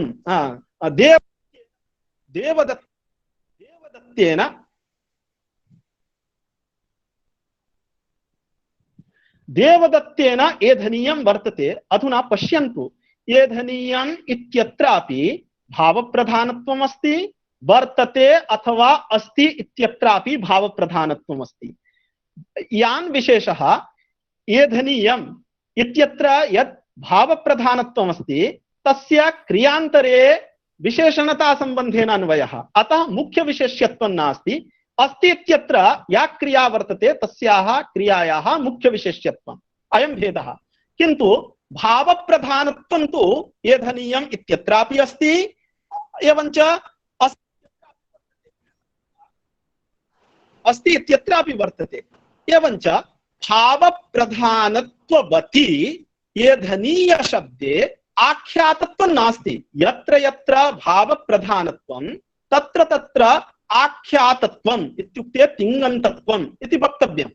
अत्र एधनीयम् इत्यत्र भावप्रधानत्वं तु अस्ति क्रिया प्राधान्य विषयकबोधस्य उदयात्, किन्तु आख्यातत्वं न वर्तते। अतः अस्ति इति पदयोजनेपि दोषः न वारयितुं शक्यते। गोविंद जी एवं संशयः अवगतः।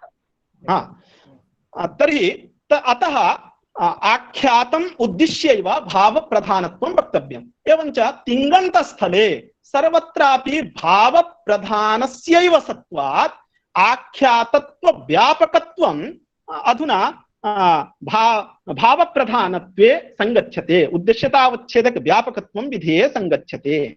अधुना त्वया एधनीयं वर्तते इत्यत्र न दोषः, यतोहि यत्र यत्र आख्यातत्वं तत्र तत्र भावप्रधानत्वम् इति वक्तव्यम्। अधुना एधनीयम् इत्यत्र आख्यातत्वं न वर्तते, अपि तु प्रातिपदिकत्वम् अस्ति। अतः तत्र यदि भावप्रधानत्वम् अस्ति तदापि न क्षतिः भावप्रधानत्वस्य व्यापकत्वात्। अतः आख्यातम् उद्दिश्यैव भावप्रधानत्वं विधीयते। एवञ्च आख्यातं भावप्रधानम् इति आख्यातस्य लक्षणं भवति।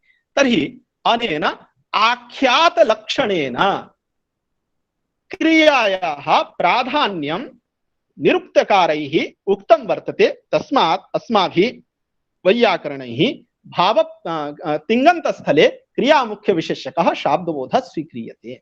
एवमेव भूवादयो धातवः इति सूत्रभाष्ये भगवता भाष्यकृता पचति भवति इत्युक्तम्।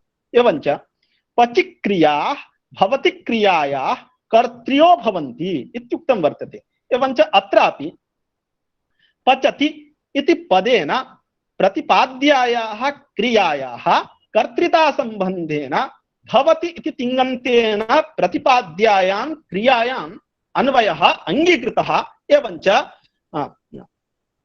विक्लित्यनुकूल व्यापार कर्तृका सत्ता अयम् अर्थः अंगीकृतः। तेन भावना मुख्य विशेष्यकः शाब्दबोधः भूवादयो धातवः इति सूत्रभाष्ये समर्थितो वर्तते। अतः तद्भाष्य प्रामाण्यात् एवमेव प्रशंसायां रूपक इति सूत्रभाष्ये पचतो रूपं पचतः रूपम् इत्यादावपि क्रियामुख्य विशेष्यक एव शाब्दबोधः अंगीक्रियते। अतः अत्र भाष्यद्वय प्रामाण्यात् कर्तृता संबंधः इत्यस्य विवरणं किं? कर्तृता संबंधेन पचिक्रियायाः पचति पदजन्य पचिक्रिया तस्य क्रिया कर्तृता संबंधेन अन्वयः इत्यस्य विवरणं तद् वदामि। अधुना पाको भवति इति अर्थबोधनेच्छया भाष्यकारैः पचति भवति इत्युक्तम्। अधुना पचति इत्यनेन पाकक्रियायाः उपस्थितिः, भवति इत्यनेन भवनक्रियायाः उपस्थितिः, एवञ्च भवनक्रियायाः कर्तृ पाकक्रिया अस्ति, अयम् अर्थः। एवञ्च यदि भवनक्रियायाः कर्तृ पाकक्रिया वर्तते तर्हि पाकक्रियायाः कर्तृता सम्बन्धेनैव भवनक्रियायाम् अन्वयः। यथा कर्तृता निरूपकत्व सम्बन्धेन इत्यर्थो वा? कर्तृता निरूपकत्व सम्बन्धेन इत्यर्थो वा? न, अधुना न, स अर्थः न अभिप्रेतः। यतोहि अधुना साक्षात् भवनक्रियायाः कर्तृ एव पाकक्रिया वर्तते, अयम् अभिप्रायः। पाकक्रिया यद्यपि कर्तृता निरूपिका अस्ति सत्यं, तथापि वाक्यान्तरे अत्र तु पाको भवति इत्यत्र यथा पाकपदेन उपस्थापिता क्रिया भावात्मिका क्रिया भवनक्रियायां कर्तृता सम्बन्धेन अन्वेति, तद्वदेव पचति। कर्तृता कुत्र वर्तते? पाकक्रियायाम्। एवं पाकक्रियायां कर्तृता वर्तते, परन्तु अनियोगिनिष्ठधर्मः खलु सम्बन्धो भवति। तथा अग्रे पश्य मृगो धावति इत्यादौ प्रतिपादयिष्यते। अस्तु वैयाकरणनिकाये अन्यथा अनियोगिनिष्ठ धर्मस्यैव सम्बन्धत्वम् अस्माभिः नैव अङ्गीक्रियते। अस्तु अस्माकं जन्यजनक भावसम्बन्धः, तर्हि अयं जन्यजनक भावसम्बन्धः अनियोगी मातृवृत्ति न भवति। सत्यं, परन्तु अन्वयकाले तु अनियोगिनी जन्यता चेत् जन्यता सम्बन्धेन, जनकता चेत् जनकता सम्बन्धेन इत्येवं रीत्या उच्यते खलु। सत्यं, तथापि वैयाकरणैः यतः सम्बन्धस्य दुष्टत्वम् उच्यते, सम्बन्धस्य भिन्न कर्तृता सम्बन्धस्य दुष्टत्वं वक्तव्यं। कर्तृता सम्बन्धो नाम कर्तृक्रियाभावसम्बन्धः इत्यर्थो वा? सत्यं, कर्तृता सम्बन्धो नाम क्रिया कर्तृभाव संबंध एव, कर्मता संबंध एव। तदेव विवरणं। अस्तु, समीचीनं। एवञ्च निरुक्त प्रामाण्यात् भाष्य प्रामाण्याच्च भावना धात्वर्थ भावना मुख्य विशेष्यकः शाब्दबोधः अस्माभिः वैयाकरणैः अंगीक्रियते। तदुक्तं कौण्डभट्टैः, यद्यपि प्रकृति प्रत्ययार्थयोः प्रत्ययार्थस्यैव प्राधान्यम् अन्यत्र दृष्टम्, अन्यत्र इत्युक्ते कृदन्तस्थले दृष्टम्, तथापि भावप्रधानमाख्यातं सत्त्वप्रधानानि नामानि इति निरुक्तात् भूवादि सूत्रादिस्थ क्रिया प्राधान्यबोधक भाष्याच्च धात्वर्थ भावना प्राधान्यम् अवसीयते निश्चीयते। सूत्रादि इत्यत्र आदि शब्देन प्रशंसायां रूपम् इति सूत्रस्य ग्रहणम्। एवञ्च वैयाकरणैः भावना मुख्य विशेष्यकः शाब्दबोधः अंगीक्रियते। नैयायिकैस्तु भावना मुख्य विशेष्यकः न शाब्दबोधः अपितु प्रथमान्तार्थ मुख्य विशेष्यक एव शाब्दबोधः अंगीक्रियते।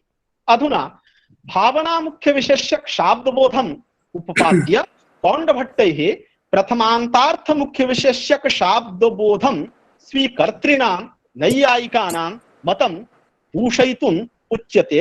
अपि च आख्यातार्थ प्राधान्ये तस्य देवदत्तादिभिः समम् अभेदान्वयात् प्रथमान्तस्य प्राधान्यापत्तिः तथा च पश्य मृगो धावति इत्यत्र भाष्य सिद्ध एकवाक्यता न स्यात् प्रथमान्त मृगस्य धावन क्रिया विशेष्यस्य दृशिक्रियायां कर्मत्वापत्तौ द्वितीयापत्तिः इत्यनेन। तत्र वैयाकरणैः नैयायिकैः प्रथमान्तार्थ मुख्य विशेष्यकः शाब्दबोधः अंगीक्रियते। अत्र पूर्वं वैयाकरण नयेन इमां पंक्तिं संयोज्य तदनन्तरं वस्तुतः वैयाकरण नैयायिक नये इदं दूषणं न भवति इति प्रतिपादयिष्यते किञ्चित्। तत्र कथम् एवम् उच्यते, यतोहि कौण्डभट्टैः उच्यते आख्यातार्थ प्राधान्ये तस्य देवदत्तादिभिः समम् अभेदान्वयात् इत्युक्ते देवदत्तः पचति इत्यत्र आख्यातार्थ आश्रयः तस्य प्राधान्य स्वीकारे देवदत्तेन सह आख्यातार्थस्य अभेदान्वयः इति पंक्तेः सामान्यतः अर्थः। किन्तु अत्र कौण्डभट्टेन स्वमतवासनया इयं पंक्ति लिखिता वर्तते। यतोहि नैयायिकानान्वये आख्यातार्थः न आश्रयः अपितु आख्यातार्थः कृतिः एवञ्च कृतेश्च आश्रयतारूप भेद संबंधेनैव देवदत्तादिभिः समम् अन्वयः न तु अभेद संबंधेन। अतः वस्तुतः इदं वैयाकरण मत वासनया कौण्डभट्टेन अत्र लिखितं वर्तते। तथा च प्रथमान्तार्थ मुख्य विशेष्यक शाब्दबोध स्वीकारे अत्र आख्यातार्थ आश्रयेन सह देवदत्तः पचति इत्यादौ आख्यातार्थ आश्रयेन सह देवदत्तादेः अभेदान्वयः। तर्हि उच्यते अभेदान्वयः अस्तु विक्लित्य अनुकूल व्यापारानुकूल कृतिमान् देवदत्ता भिन्नः आश्रयः इति अभेदान्वयः अस्तु। अभेदान्वये कः दोषः? तर्हि उच्यते यदि आख्यातार्थ आश्रयेन सह प्रथमान्त पदोपस्थापितस्य अर्थस्य यदि अभेदान्वयः स्यात् तर्हि पश्य मृगो धावति इत्यत्र भाष्यकार एकवाक्यतायाः संगतिः भाष्यकार सिद्धैक वाक्यतायाः संगतिः भवतां नैयायिकानान्वये न स्यात्। कथं न स्यात्? तर्हि उच्यते अत्र पश्य मृगो धावति अत्र भगवता भाष्यकृता एक वाक्यता अंगीकृता वर्तते। एक वाक्यता नाम एकार्थ मुख्य विशेष्यक बोध जनकत्वम् एक वाक्यत्वम् एकार्थ मुख्य विशेष्यक बोध जनकत्वम् एकार्थत्वम्। तत्र मृग कर्तृक उत्कट भावन बोधनेच्छया भाष्यकारैः पश्य मृगो धावति इति वाक्यं प्रयुक्तम्। मृगाः प्रतिदिनं धावन्तः आसन्। एकस्मिन् दिने मृगस्य उत्कट धावनं जातम्। अतः शिष्यान् उद्दिश्य पश्य मृगो धावति दर्शन क्रिया निरूपित कर्मत्वं मृगे भवतां भाष्यकाराणां न अभिप्रेतं वर्तते अपितु मृग कर्तृक धावन क्रियायामेव दर्शन क्रिया निरूपित कर्मत्वं भाष्यकारस्य अभिप्रेतं वर्तते। अतः मृग कर्तृक धावन मृग कर्तृक उत्कट धावन कर्मक त्वत्कर्तृक दर्शन क्रिया दर्शनानुकूलो व्यापारः इति वाक्यार्थबोधः भाष्यकारस्य अभिप्रेतो वर्तते। अतः एतादृश वाक्यार्थबोधे बोध स्वीकारे अर्थात दर्शनानुकूल व्यापार मुख्य विशेष्यक शाब्दबोध स्वीकारे एव अत्र एक वाक्यता उपपद्यते। किन्तु प्रथमान्तार्थ मुख्य विशेष्यक शाब्दबोध स्वीकारे एक वाक्यता न स्यात्। कथं? पश्य मृगो धावति अत्र त्वं पश्य उसकी आवाज आ रही उच्यते अन्य कश्चन आसीत् त्वं पश्य मृगो धावति इति वाक्यस्वरूपम्। अत्र आख्यातार्थेन सह प्रथमान्तार्थस्य अभेदान्वये मृगः धावति इत्यस्मात् शब्दात् भावनानुकूल व्यापारानुकूल कृतिमान् मृगा भिन्नः आश्रयः इति एकः बोधः एवञ्च दर्शनानुकूल व्यापारानुकूल कृतिमांस्त्वम् अथवा त्वदभिन्नः आश्रयः इति अपरः बोधः। एवञ्च एकत्र मृग पदार्थस्य अथवा आख्यातार्थ आश्रयस्य मुख्य विशेष्यत्वं त्वं मृगो धावति इत्यत्र त्वं पश्य इत्यत्र त्वत्पदार्थस्य मुख्य विशेष्यत्वम् एवञ्च मुख्य अत्र मुख्य विशेष्यत्वस्य भिन्नत्वात् पश्य मृगो धावति इत्यत्र एक वाक्यता न सिद्ध्यति। अतः भवतां प्रथमान्तार्थ मुख्य विशेष्यक शाब्दबोध स्वीकर्तॄणां नैयायिकानान्वये पश्य मृगो धावति इत्यत्र दोषः। तत्र नैयायिकैः उच्यते यत् भोः दोषः नास्ति, अधुना मृगो धावति इत्यनेन धावनानुकूल व्यापारानुकूल कृतिमान् मृगः अयम् अर्थः उपस्थितः। तत्र धावनानुकूल व्यापारानुकूल मृग पदार्थस्य कर्मता संबंधेन दर्शन क्रियायाम् अन्वयः। तथा च अत्र पश्य मृगो धावति इत्यत्र त्वत्पदार्थ मुख्य विशेषक एव शाब्दबोधः। कथं धावनानुकूल व्यापारानुकूल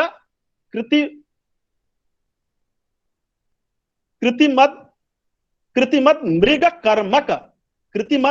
कर्मक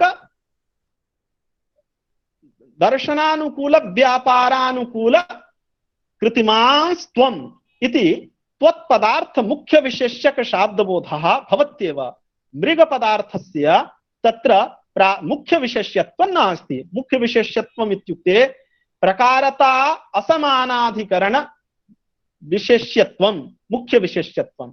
एवञ्च अधुना मृग पदार्थस्य धावन क्रियां प्रति विशेष्यत्वेपि तस्य मुख्य विशेष्यत्वं नास्ति, अपितु धावन क्रिया विशिष्टस्य मृग पदार्थस्य दर्शन क्रियायां कर्मता संबंधेन विशेषणत्वात्। अतः मुख्य विशेष्यत्वं तु तत्पदार्थस्यैव, तत्र तस्य अन्यत्र अविशेषणत्वात्। अतः अत्र एक वाक्यता प्रथमान्तार्थ मुख्य विशेष्यक शाब्दबोध स्वीकारेपि एक वाक्यता संभवति। तत्र कौण्डभट्टैः उक्तं यत् अधुना पश्य मृगो धावति इत्यत्र धावन विशिष्टस्य मृगस्य मृग पदार्थस्य कर्मता संबंधेन दर्शन क्रियायां विशेषणत्व स्वीकारे मृग शब्दात् द्वितीयापत्तिः। यतोहि दर्शन क्रिया निरूपित कर्मत्वस्य मृग पदार्थे सत्वेन तत्र द्वितीयापत्तिः। तथा च मृगं धावति मृगं पश्य इति प्रयोगापत्तिः स्यात्। तत्र वस्तुतः इदं चिन्तनीयं यत् अधुना द्वितीयापत्तिः अस्ति न वा? कथं? यतोहि नैयायिकैः धात्वर्थ नामार्थयोः साक्षात् भेद संबंधेन अन्वयः नांगीक्रियते, अपितु विभक्त्यर्थम् अंतराकृत्यैव नामार्थस्य धात्वर्थे अन्वयः। नामार्थस्य धात्वर्थे साक्षात् भेद संबंधेन अन्वयः नैयायिकैः नांगीक्रियते। अन्यथा यदि नामार्थस्य धात्वर्थे साक्षात् भेद संबंधेन अन्वयः तथा सति चैत्रः पच्यते इति प्रयोगस्यापि प्रामाण्यापत्तिः। अधुना चैत्रेण पच्यते अयमेव प्रयोगः प्रामाणिकः। चैत्रः पच्यते इति प्रयोगः न प्रामाणिकः। किन्तु अधुना नामार्थस्य धात्वर्थेन साकं साक्षात् भेद संबंधेन अन्वय स्वीकारे चैत्र पदार्थस्य कर्तृता संबंधेन पचन क्रियायाम् अन्वयस्य अबाधितत्वात् चैत्रः पच्यते इति प्रयोगस्यापि प्रामाण्यं स्यात्। यदि नामार्थ धात्वर्थयोः भेद संबंधेन अन्वयः अवित्पन्नः यदि स्वीक्रियते तथा सति चैत्र इति नामार्थस्य साक्षात् भेद संबंधेन पचन क्रियायाम् अन्वयः भवितुं नार्हति। अतः चैत्रः पच्यते इति प्रयोगस्य प्रामाण्यापत्तिः नास्ति। चैत्रेण पच्यते इति प्रयोगस्तु भवत्येव, यतोहि विभक्त्यर्थः कर्तृत्वं तत्र निष्ठत्व संबंधेन अस्य प्रकृत्यर्थस्य अन्वयः एवञ्च कर्तृत्वस्य निरूपकत्व संबंधेन क्रियायाम् अन्वयः एवञ्च चैत्र निष्ठ कर्तृनिरूपिका पाकक्रिया अयं बोधस्तु तैः अपि अंगीक्रियते। एवञ्च अधुना चैत्रः पच्यते इति प्रयोगस्य प्रामाण्यं नास्ति। अधुना किं कृतं? पश्य मृगो धावति इत्यत्र मृग पदार्थस्य कर्मता संबंधेन दर्शन क्रियायाम् अन्वयः अंगीकृतः। एवञ्च एकार्थ मुख्य विशेष्यत्वम् उपपादितं, किन्तु कर्मता संबंधेन नामार्थस्य मृगपदार्थस्य अन्वयः न भवति, धात्वर्थ क्रियायाम् अन्वयः न भवति। तर्हि कौण्डभट्टैः द्वितीयापत्तिः किमर्थं, द्वितीयापत्ति पर्यन्तानुधावनं किमर्थं कृतं? यतोहि नामार्थस्य मृगपदार्थस्य दर्शनक्रियायां भेद रूप कर्मता संबंधेन अन्वयस्य बाधितत्वात् एकार्थ मुख्य विशेष्यत्वमेव न संभवति। तर्हि अयमेव दोषः दातव्यः, द्वितीयापत्तिः इति दोष एतावत् पर्यन्तानुधावनं किमर्थं? तर्हि उच्यते यत् वस्तुतः नैयायिकानां कः आशयः, अत्र नामार्थ धात्वर्थयोः साक्षात् भेद संबंधेन नान्वयः, किन्तु अत्र शुद्धस्य नामार्थस्य भेद संबंधेन अन्वयः दर्शन क्रियायां नांगीक्रियते, अपितु अत्र धावन क्रिया विशिष्टस्य मृग पदार्थस्यैव दर्शन क्रियायां कर्मतारूप भेद संबंधेन अन्वयः अंगीक्रियते। नामार्थ धात्वर्थयोः साक्षात् भेद संबंधेन अन्वयबोधः अवित्पन्नः, किन्तु अत्र यत्किंचित् अर्थ विशिष्ट नामार्थस्य धात्वर्थ क्रियायां भेद संबंधेन अन्वयस्तु भवत्येव। अतएव जानामि त्वां जनक जानामि सीता जनक प्रसूता इति वाक्यं वर्तते। जानामि सीता जनक प्रसूता इत्यत्र जानामि सीता जनक प्रसूतत्व विशिष्ट सीता पदार्थस्य धात्वर्थ क्रियायाम् अन्वयः अंगीकृतो वर्तते। जानामि सीता जनक प्रसूता इदं वाक्यं कुत्र अस्ति वाल्मीकि रामायणे वा अन्यत्र इति मम ज्ञानं नास्ति, केवलम् इदं वाक्यं वर्तते, कश्चित् प्रामाणिकैः इदं वाक्यं निगदितं वर्तते। अधुना एते गुरुचरणाः प्रार्थ्यन्ते यदि कुत्रत्यम् इदं वाक्यं तर्हि ममापि ज्ञानं भविष्यति। केवलं रामायणे तु नास्ति, प्रसिद्धेषु काव्येषु अपि नास्ति, अन्यत्र कुत्र इति न ज्ञायते। किन्तु टीकाकृद्भिः जानामि सीता जनक प्रसूता इत्युक्तम्, अतः कुत्रत्यं वाक्यम् इति मम ज्ञानं नास्ति। एवञ्च जानामि सीता जनक प्रसूता इत्यत्र जनक प्रसूतत्व विशिष्ट सीता पदार्थस्य कर्मता संबंधेन ज्ञाधात्वर्थ ज्ञान क्रियायाम् अन्वयात् अत्रापि धावन क्रिया विशिष्ट मृग पदार्थस्य कर्मता संबंधेन धात्वर्थ क्रियायाम् अन्वये न किंचित् बाधकम्, अतः एकार्थ मुख्य विशेष्यत्वम् उपपादयितुं शक्यते। अतः कौण्डभट्टैः द्वितीयापत्ति रूप दोष पर्यन्तानुधावनं कृतम्। तर्हि एवं कर्मता संबंधेन अत्र यदि अन्वयः स्वीक्रियते तथा सति द्वितीयापत्तिः स्यात्। तर्हि नैयायिकैः उच्यते भवतान्नये कथं न द्वितीयापत्तिः, यतोहि भवद्भिः एकवाक्यता स्वीक्रियते, तत्र मृगकर्तृक दर्शन क्रियायां कर्मता संबंधेन अन्वयः स्वीक्रियते, तर्हि भवतान्नये कथं न द्वितीयापत्तिः। तर्हि उच्यते वैयाकरणैः यत् द्वितीया विधायकं सूत्रं वर्तते कर्मणि द्वितीया इति सूत्रम्। अस्य सूत्रस्य सुऔजस् इत्यस्मिन् सूत्रे एकवाक्यता भवति। एवञ्च सुऔजस् इत्यस्मिन् सूत्रे न्याप्रातिपदिकात् प्रत्ययः परश्च द्वेकयोर्द्विवचन नैकवचने बहुषु बहुवचनं प्रत्ययः परश्च इत्येतेषां सर्वेषां सूत्राणाम् उपस्थितिः वर्तते।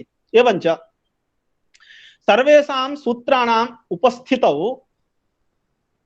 कर्मबोधकं यत् प्रातिपदिकं तस्मात् कर्मण्यर्थे कर्मगत एकत्व विवक्षायाम् एकवचन संज्ञकः प्रत्यय विशिष्टः परतः प्रत्यय संज्ञकः अं प्रत्ययो भवति इत्यर्थः।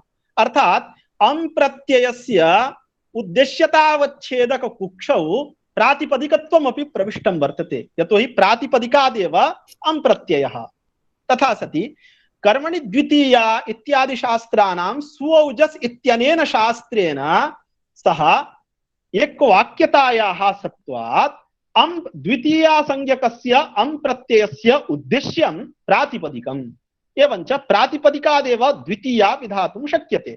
अधुना धावति इत्यस्य प्रातिपदिकत्वं वक्तुं न शक्यते, यतोहि प्रातिपदिक संज्ञा विधायके अर्थवद धातुर प्रत्ययः प्रातिपदिकम् इति सूत्रे प्रत्ययान्त पर्युदासस्य कृतत्वात् अत्र धावति इत्यत्र धातु भिन्नत्वम् अस्ति, प्रत्यय भिन्नत्वम् अस्ति, किन्तु प्रत्ययान्त तदादि भिन्नत्वं नास्ति। अतः प्रत्ययान्त तदादि भिन्नत्वाभावात् धावति इत्यस्य प्रातिपदिक संज्ञा नास्ति। अतः प्रातिपदिकत्वाभावादेव कर्मणि द्वितीया इति सूत्रेण द्वितीया अत्र न प्रवर्तते। तस्मात् अस्माकं मते द्वितीयापत्तिः नास्ति। भवतान्नये द्वितीयापत्तिः स्यात्, यतोहि भवतान्नये अधुना कर्मबोधकं पदं वर्तते मृग इति पदं, यतोहि प्रथमान्तार्थ मुख्य विशेष्य शाब्दबोध स्वीकारात् धावन क्रिया धावनानुकूल व्यापारानुकूल कृतिमान् मृगः एवञ्च तादृश धावन क्रिया विशिष्टस्य मृगस्यैव कर्मता संबन्धेन भवद्भिः दर्शन क्रियायाम् अन्वयः स्वीक्रियते। एवञ्च दर्शन क्रिया निरूपित कर्मत्वं मृगे वर्तते, तस्य प्रातिपदिकत्वम् अबाधितम्। अतः तत्र प्रातिपदिकत्वस्यापि सत्त्वात् तत्र द्वितीयापत्तिः स्यात्। तर्हि नैयायिकैः उच्यते अत्र तम् इति क्रियापदम् अध्याहृष्यते। एवञ्च धावति मृगः तं पश्य इति वाक्यस्वरूपम्। तर्हि वैयाकरणैः उच्यते यदि तम् इति पदान्तरं यदि क्रियापदं न इति क्षम्यतां, तम् इति पदान्तरं यदि अध्याह्रियते तथा सति लटः सत्रिसानचौ अप्रथमा समानाधिकरणे इति सूत्रेण अप्रथमायाः सामानाधिकरण्यात् अत्र शत्रिप्रत्यय प्रसंगः स्यात्, तथा सति सत्रिप्रत्ययस्य प्रसंगः स्यात्, तथा सति धावन्तं मृगं पश्य इति वाक्यं स्यात्। एवञ्च पश्य मृगो धावति इति वाक्यस्यैव उच्छेदापत्तिः। तस्मात् भवद्भिः नैयायिकैः एकवाक्यता उपपत्त्यर्थं प्रथमान्तार्थ मुख्य विशेष्यकः शाब्दबोधः नाङ्गीकार्यः, अपितु भावना मुख्य विशेष्यकः एव शाब्दबोधः अङ्गीकार्यः। तत्र प्रथमान्तार्थ यदि तं पदम् अध्याह्रियते चेत् मृग इत्यस्य तु धावति मृगः तं पश्य इति वाक्यस्वरूपं स्यात्। तदानीं धावति क्रियायाः प्रथमा सामानाधिकरणात् कुतो सत्रि प्रत्ययापत्तिः न। अधुना पश्य मृगो धावति तं पश्य इति वाक्यस्वरूपं स्यात्। अधुना तत्पदार्थेन किं परामृश्यते? मृग एव।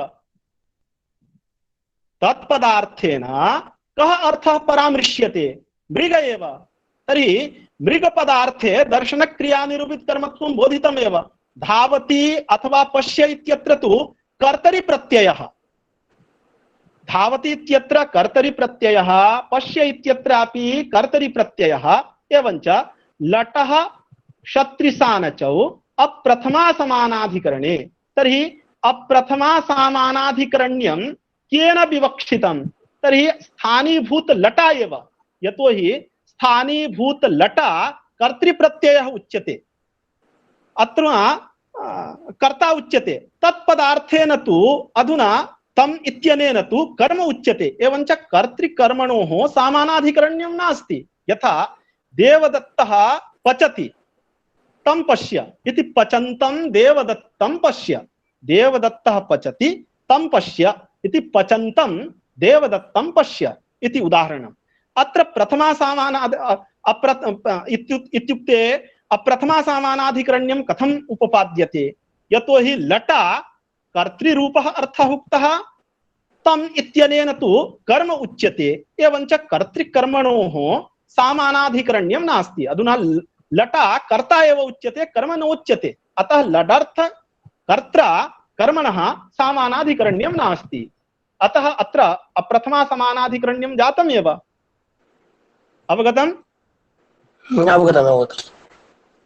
तथा च अत्र पश्य मृगो धावति इत्यत्र धावन्तं मृगं पश्य इति अयमेव प्रयोगः स्यात्। पश्य मृगो धावति इति वाक्यस्य उच्छेदापत्तिः। तत्र नैयायिकैः किमर्थं प्रथमान्तार्थ मुख्य विशेष्यकः शाब्दबोधः अंगीक्रियते तेषां किं तात्पर्यं तर्हि उच्यते यत् प्रथमान्तार्थ मुख्य विशेष्यकः शाब्दबोध स्वीकारे तेषां प्रतीतिः एव प्रमाणं यतोहि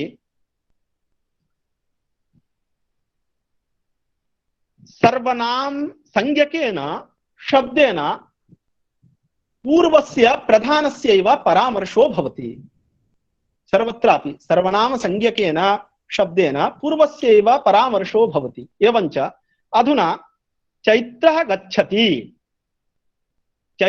गच्छति तम् आनय इति वाक्यं वर्तते चैत्रः गच्छति तम् आनय अत्र यदि क्रिया मुख्य विशेष्यक शाब्दबोधः स्यात् तर्हि तच्छब्देन क्रियायाः परामर्शः किन्तु वक्तुः क्रियायाः परामर्शः नेष्टः अपितु चैत्रपदार्थस्यैव परामर्शः एष्टः यदि चैत्रः गच्छति इत्यनेन गमधात्वर्थ व्यापार मुख्य विशेष्यक शाब्दबोधः यदि अभिप्रेतः तर्हि तच्छब्देन प्रधानीभूतस्य व्यापारस्यैव परामर्शः स्यात् तथा च चैत्रः गच्छति तं पश्य इत्युक्ते चैत्रकर्तृक व्यापारं पश्य इति प्रयोगापत्तिः किन्तु एतद् अर्थबोधनेच्छया वक्ता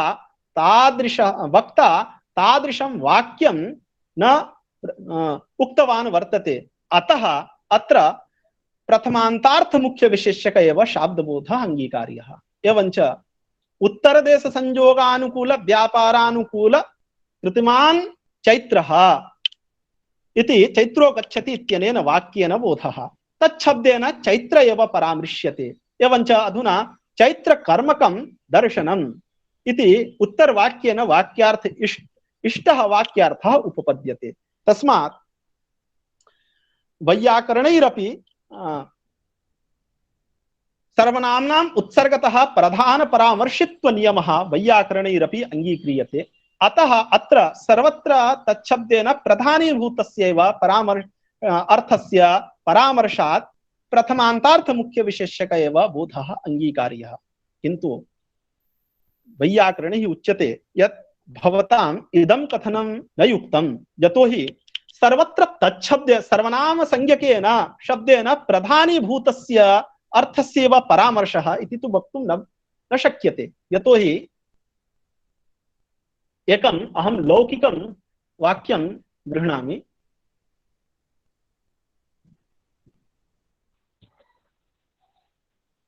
कोकिलः कूजति तं शृणु न देवदत्तः ग्रामं गतः देवदत्तः तत्र किं कुरुते इति वाक्यं चैत्रः अथवा चैत्रः गतः चैत्रः ग्रामं गतः तत्र किं कुरुते स किं कुरुते इति वाक्यप्रयोगः अधुना तच्छब्देन ग्रामस्यैव परामर्शः इष्यते चैत्रः ग्रामं गतः तत्र किं कुरुते इति वाक्यस्वरूपम् अस्ति अधुना नैयायिकानामपि चैत्र मुख्य विशेष्यक एव अत्र बोधः चैत्र मुख्य विशेष्यक चैत्रः ग्रामं गतः अत्र कीदृशः तेषां वाक्यार्थबोधः चैत्रकर्मक उत्तरदेश संयोगानुकूल व्यापारानुकूल कृतिमान् चैत्रः इति वाक्यार्थबोधः तत्र तच्छब्देन अप्रधानी विशेषणीभूतस्य ग्रामस्यापि परामर्शः तैरपि इष्टः अतः सर्वत्र सर्वनाम संज्ञकेन प्रधानीभूतस्य अर्थस्यैव परामर्शः इति नियमो नास्ति किंच एतेषान्नये भावप्रधानमाख्यातं भूवादयो धातवः प्रशंसायां रूप इति सूत्रविरोधः वस्तुतः नैयायिकानान्नये यदि तथा प्रतीतिः अस्ति तर्हि सूत्रविरोधस्तु वैयाकरणैः परिहरणीयः तत्र नैयायिकानाम् आग्रहः नास्ति सूत्रविरोधः भाष्यविरोधः भवतु विरोधः अस्माकं नैयायिकानां न काचित् क्षतिः किन्तु अनुभवविरोधस्तु तेषामपि वर्तते यतोहि अनुभवबलादेव नैयायिकैः तच्छब्देन प्रधानस्यैव परामर्शः न तु अप्रधानस्य इति नैयायिकैः उच्यते। किन्तु चैत्रः ग्रामं गतः तत्र किं कुरुते इति प्रयोगे तच्छब्देन अत्र अप्रधानीभूतस्य विशेषणीभूतस्य ग्रामपदार्थस्यैव तैरपि परामर्शस्य इष्टत्वात् अत्र सर्वनामसंज्ञकेन तच्छब्देन प्रधानीभूतस्यैव अर्थस्यैव परामर्शः इति वक्तुं न शक्यते। अतः वैयाकरणनयेऽपि न दोषः। चैत्रः गच्छति तं पश्य इत्यादौ अपि न दोषः, यतोहि विशेषणीभूतस्य चैत्रस्यापि तच्छब्देन परामर्ष्टुम् इष्टत्वेन अत्र न दोषः। तत् सर्वं मनसि निधाय कौण्डभट्टैः अत्र उक्तम्।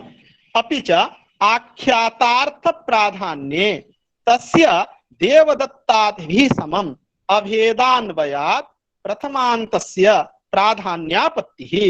तथा च पश्य मृगो धावति इत्यत्र भाष्य सिद्धैक वाक्यता न स्यात्।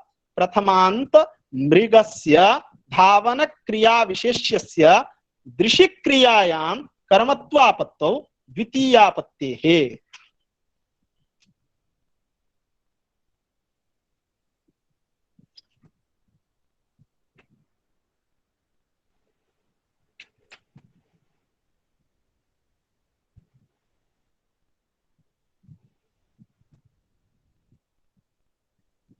न चैवम् अप्रथमा सामानाधिकरण्यात् क्षत्रिप्रसंगः एवमपि द्वितीयायाः दुर्वारत्वेन पश्य मृगो धावति इत्यादि वाक्यस्यैव असंभवापत्तेः इति।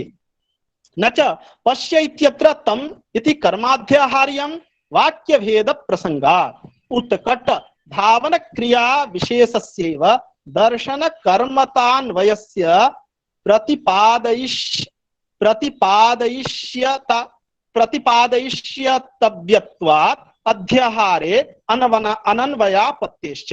एवञ्च भावना प्रकारक बोधे प्रथमान्त पदजन्योपस्थितिः कारणम् इति नैयायिकोक्तं नादरणीयम्। एतादृशः कार्यकारणभावः अस्माभिः नाङ्गीक्रियते। एतावत् पर्यन्तं भावना मुख्य विशेष्यकः वाक्यद्वयमेव अवशिष्टमस्ति, किन्तु आख्यातार्थ कर्तृ प्रकारक बोधे इति दिक् एतावत् पर्यन्तं सामान्यम्। सत्यम्। एवञ्च अधुना वैयाकरणानान्वये कीदृशः कार्यकारणभावः तर्हि एका इत्यासा।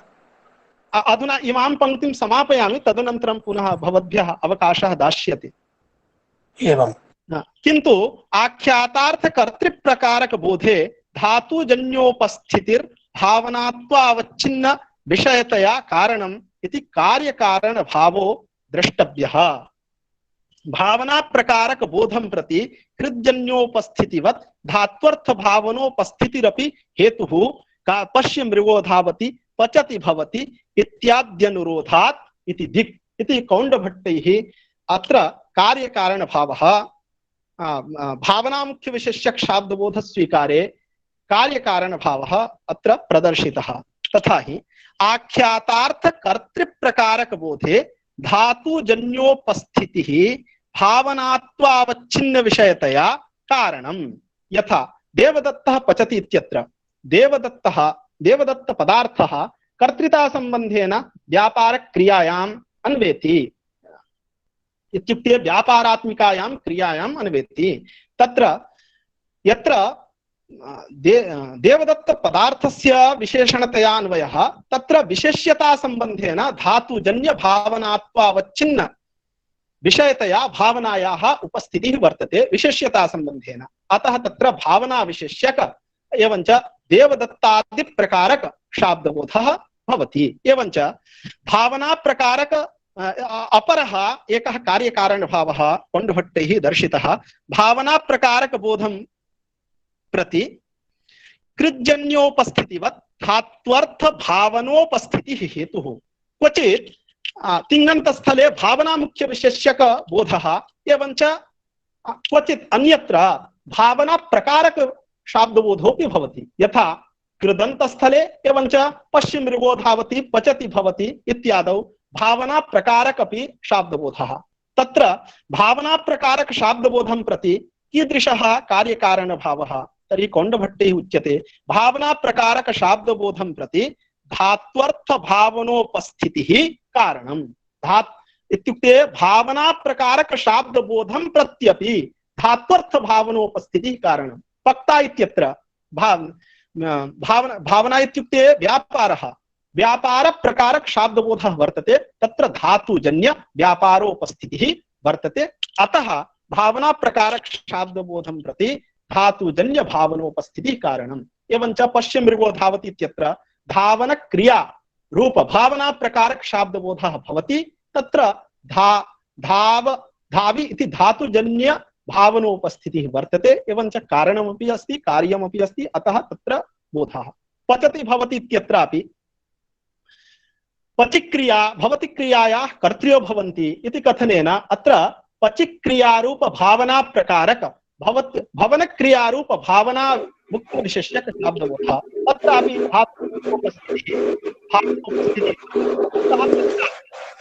भावना प्रकारकः उपपद्यते। एवञ्च भावना मुख्य विशेष्यक शाब्दबोधं प्रति भावना प्रकारक शाब्दबोधं प्रति बोधं प्रति कार्यकारण भावः कौण्डभट्टैः दर्शितः।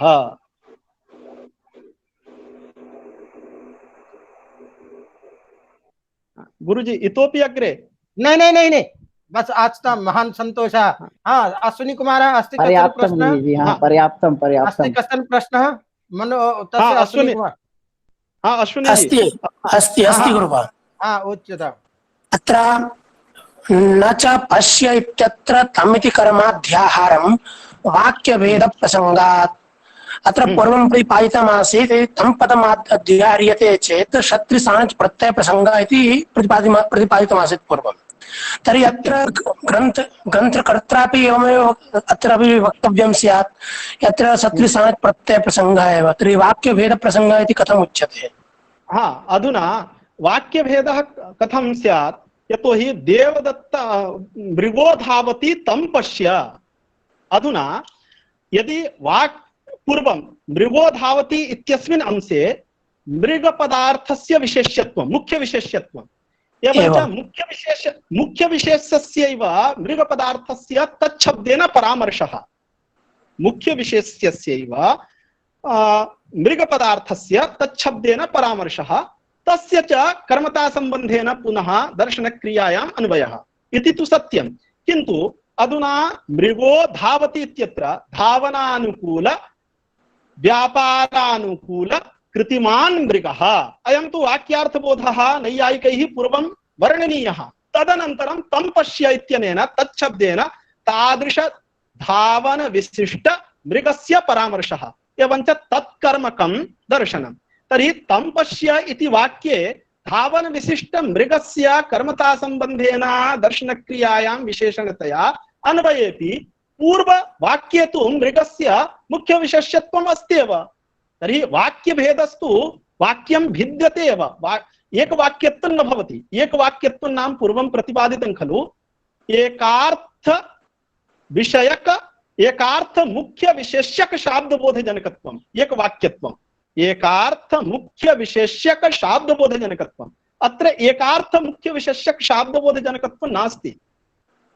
त्वं पश्य इत्यनेन तादृश धावन क्रिया विशिष्ट मृग कर्मक दर्शनानुकूल व्यापारानुकूल कृतिमास्त्वम् इति त्वत्पदार्थस्य बोधः। केवलं मृगो धावति इत्यत्र धावनानुकूल व्यापारानुकूल कृतिमान् मृगः इति मृगपदार्थस्य बोधः। तर्हि उभयोः मुख्य विशेषत्वं जातं। केवलं तम् इति पदाध्याहारेण मृगशब्दात् द्वितीयापत्ति वारिता भवति। तर्हि अत्रापि सत्रे प्रत्ययापत्तिस्तु अस्ति एव इति एवम् अस्ति एवमेवं गुरुः। अस्तु, धन्यवादः आचार्याः। महान्तं व्याख्यानं विशिष्टं व्याख्यानम् अस्माभिः श्रुतम्। एते आचार्याः वस्तुतः अस्माकं कृते सर्वेषां कृते गौरवभूताः सन्ति। वन्दनीयाः वन्दनीयाः। इदानीम् अस्माकम् उमेश नेपाल महोदयः एव प्रार्थ्यन्ते यत् एतेषां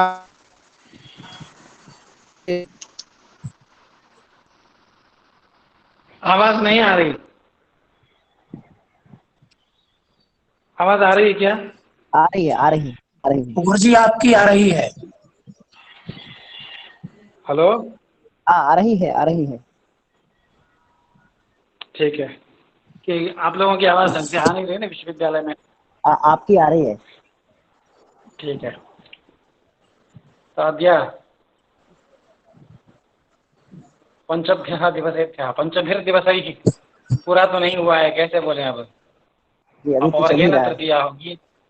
जी जी अतीव धन्यवाद ज्ञापनेन एतेषां आभार प्रदर्शन पूर्वकं दिनेषु सर्वेभ्यः अस्मभ्यं एवं भूषणसारम् आश्रित्य बहून् शास्त्रीयान् अर्थान् सम्यक् पायितवद्भ्यः, अस्मान् आप्यायितवद्भ्यः गणेश्वर झा वर्येभ्यः पंडित गणेश्वराः एते, अतः एतेभ्यः हार्दान् धन्यवादान् वितरामि। वचो वितरणमन्तरा हृद्गत भाव प्रकटनमन्तरा अन्यत् किञ्चित् कर्तुं वक्तुम् अशक्नुवन्तो वयं पुनः तमेव धन्यवादं क्रियासमभिहारेण व्याहरामः। धन्यवादः। अस्य कार्यक्रमस्य आयोजकेभ्यो भी पुनः धन्यवादाः। और ते यथा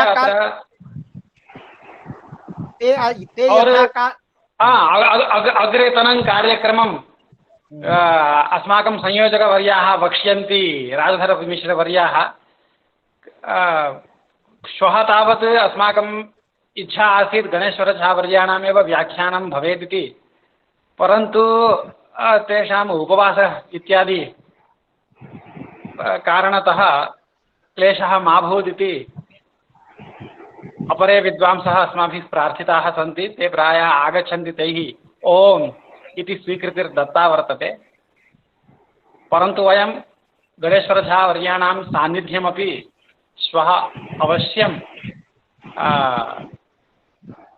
अनुभोक्तुम् इच्छामः। अतः ते पुनः प्रार्थ्यन्ते ससन्निधिना अस्मान् अनुगृह्णन्तु इति। पुनः धन्यवादान् व्याहृत्य अग्रेतनस्य कार्यक्रमस्य विवरणं देयम् इति संयोजकवर्यान् प्रार्थये। नहीं, विवरणं तु तावत् सर्वम् अस्त्येव। इतः अग्रे यः हि पाठः वर्तते स च पाठः अस्माकं कृते तत्र स्वप्रभृति अस्माकम् आचार्यः महान्तः विद्वांसः वैयाकरण न्याय शास्त्रेषु लब्धप्रतिष्ठाः आचार्याः सन्ति। प्रोफेसर बी वेंकटरमण महाशयाः कर्नाटक संस्कृत विश्वविद्यालये इदानीं न्याय वैशेषिक विभागे एवं च अनुसंधान केन्द्रस्य निदेशकत्वेन ते इदानीं कार्यं कुर्वन्ति। ते अस्मान् पाठयिष्यन्ति। अतः वयं सर्वे यथा कालम् अत्र आगत्य इतः अग्रे यो हि पाठ्यविषयः तं पाठ्यविषयं वयं सर्वे पठिष्यामः। अतः सर्वे निवेद्यन्ते यथा कालम् आगच्छेयुः। पुनः गणेश्वर झा महोदयाः अपि निवेद्यन्ते यथा कालम् अत्र आगत्य अमुं कार्यक्रमं स्वकीयेन उपस्थित्या अनुगृह्णन्तु इति। अथ च पुनः अत्र ये प्रतिभागिनः प्रतिदिनम् आगच्छन्ति वस्तुतः ते धन्यवादार्हाः, यतोहि तेषामेव अयं कार्यक्रमः, तेषां कृतेव कार्यक्रमः, तेषां व्याजेन एव वयमपि इदानीम् अस्य विषयस्य किमपि तत्र पुनरावृत्ति अस्माभिः क्रियते। अतः तत्र कारणभूता अस्माकं प्रतिनिधयः एव तत्र प्रतिभागिनः छात्राः अध्यापकाः एव सन्ति। अतः पुनः पुण्येन ते धन्यवादार्हाः इत्येव उक्त्वा अद्यतनस्य कार्यक्रमस्य समापनम् अत्रैव करोमि। पुनः श्वः मिलामः इत्येव उक्त्वा सर्वेभ्यो नमो नमः। आगच्छन्तु। अस्तु, स्वागतं। नमो नमः। प्रणामाः प्रणामाः सर्वेभ्यः गुरुभ्यः।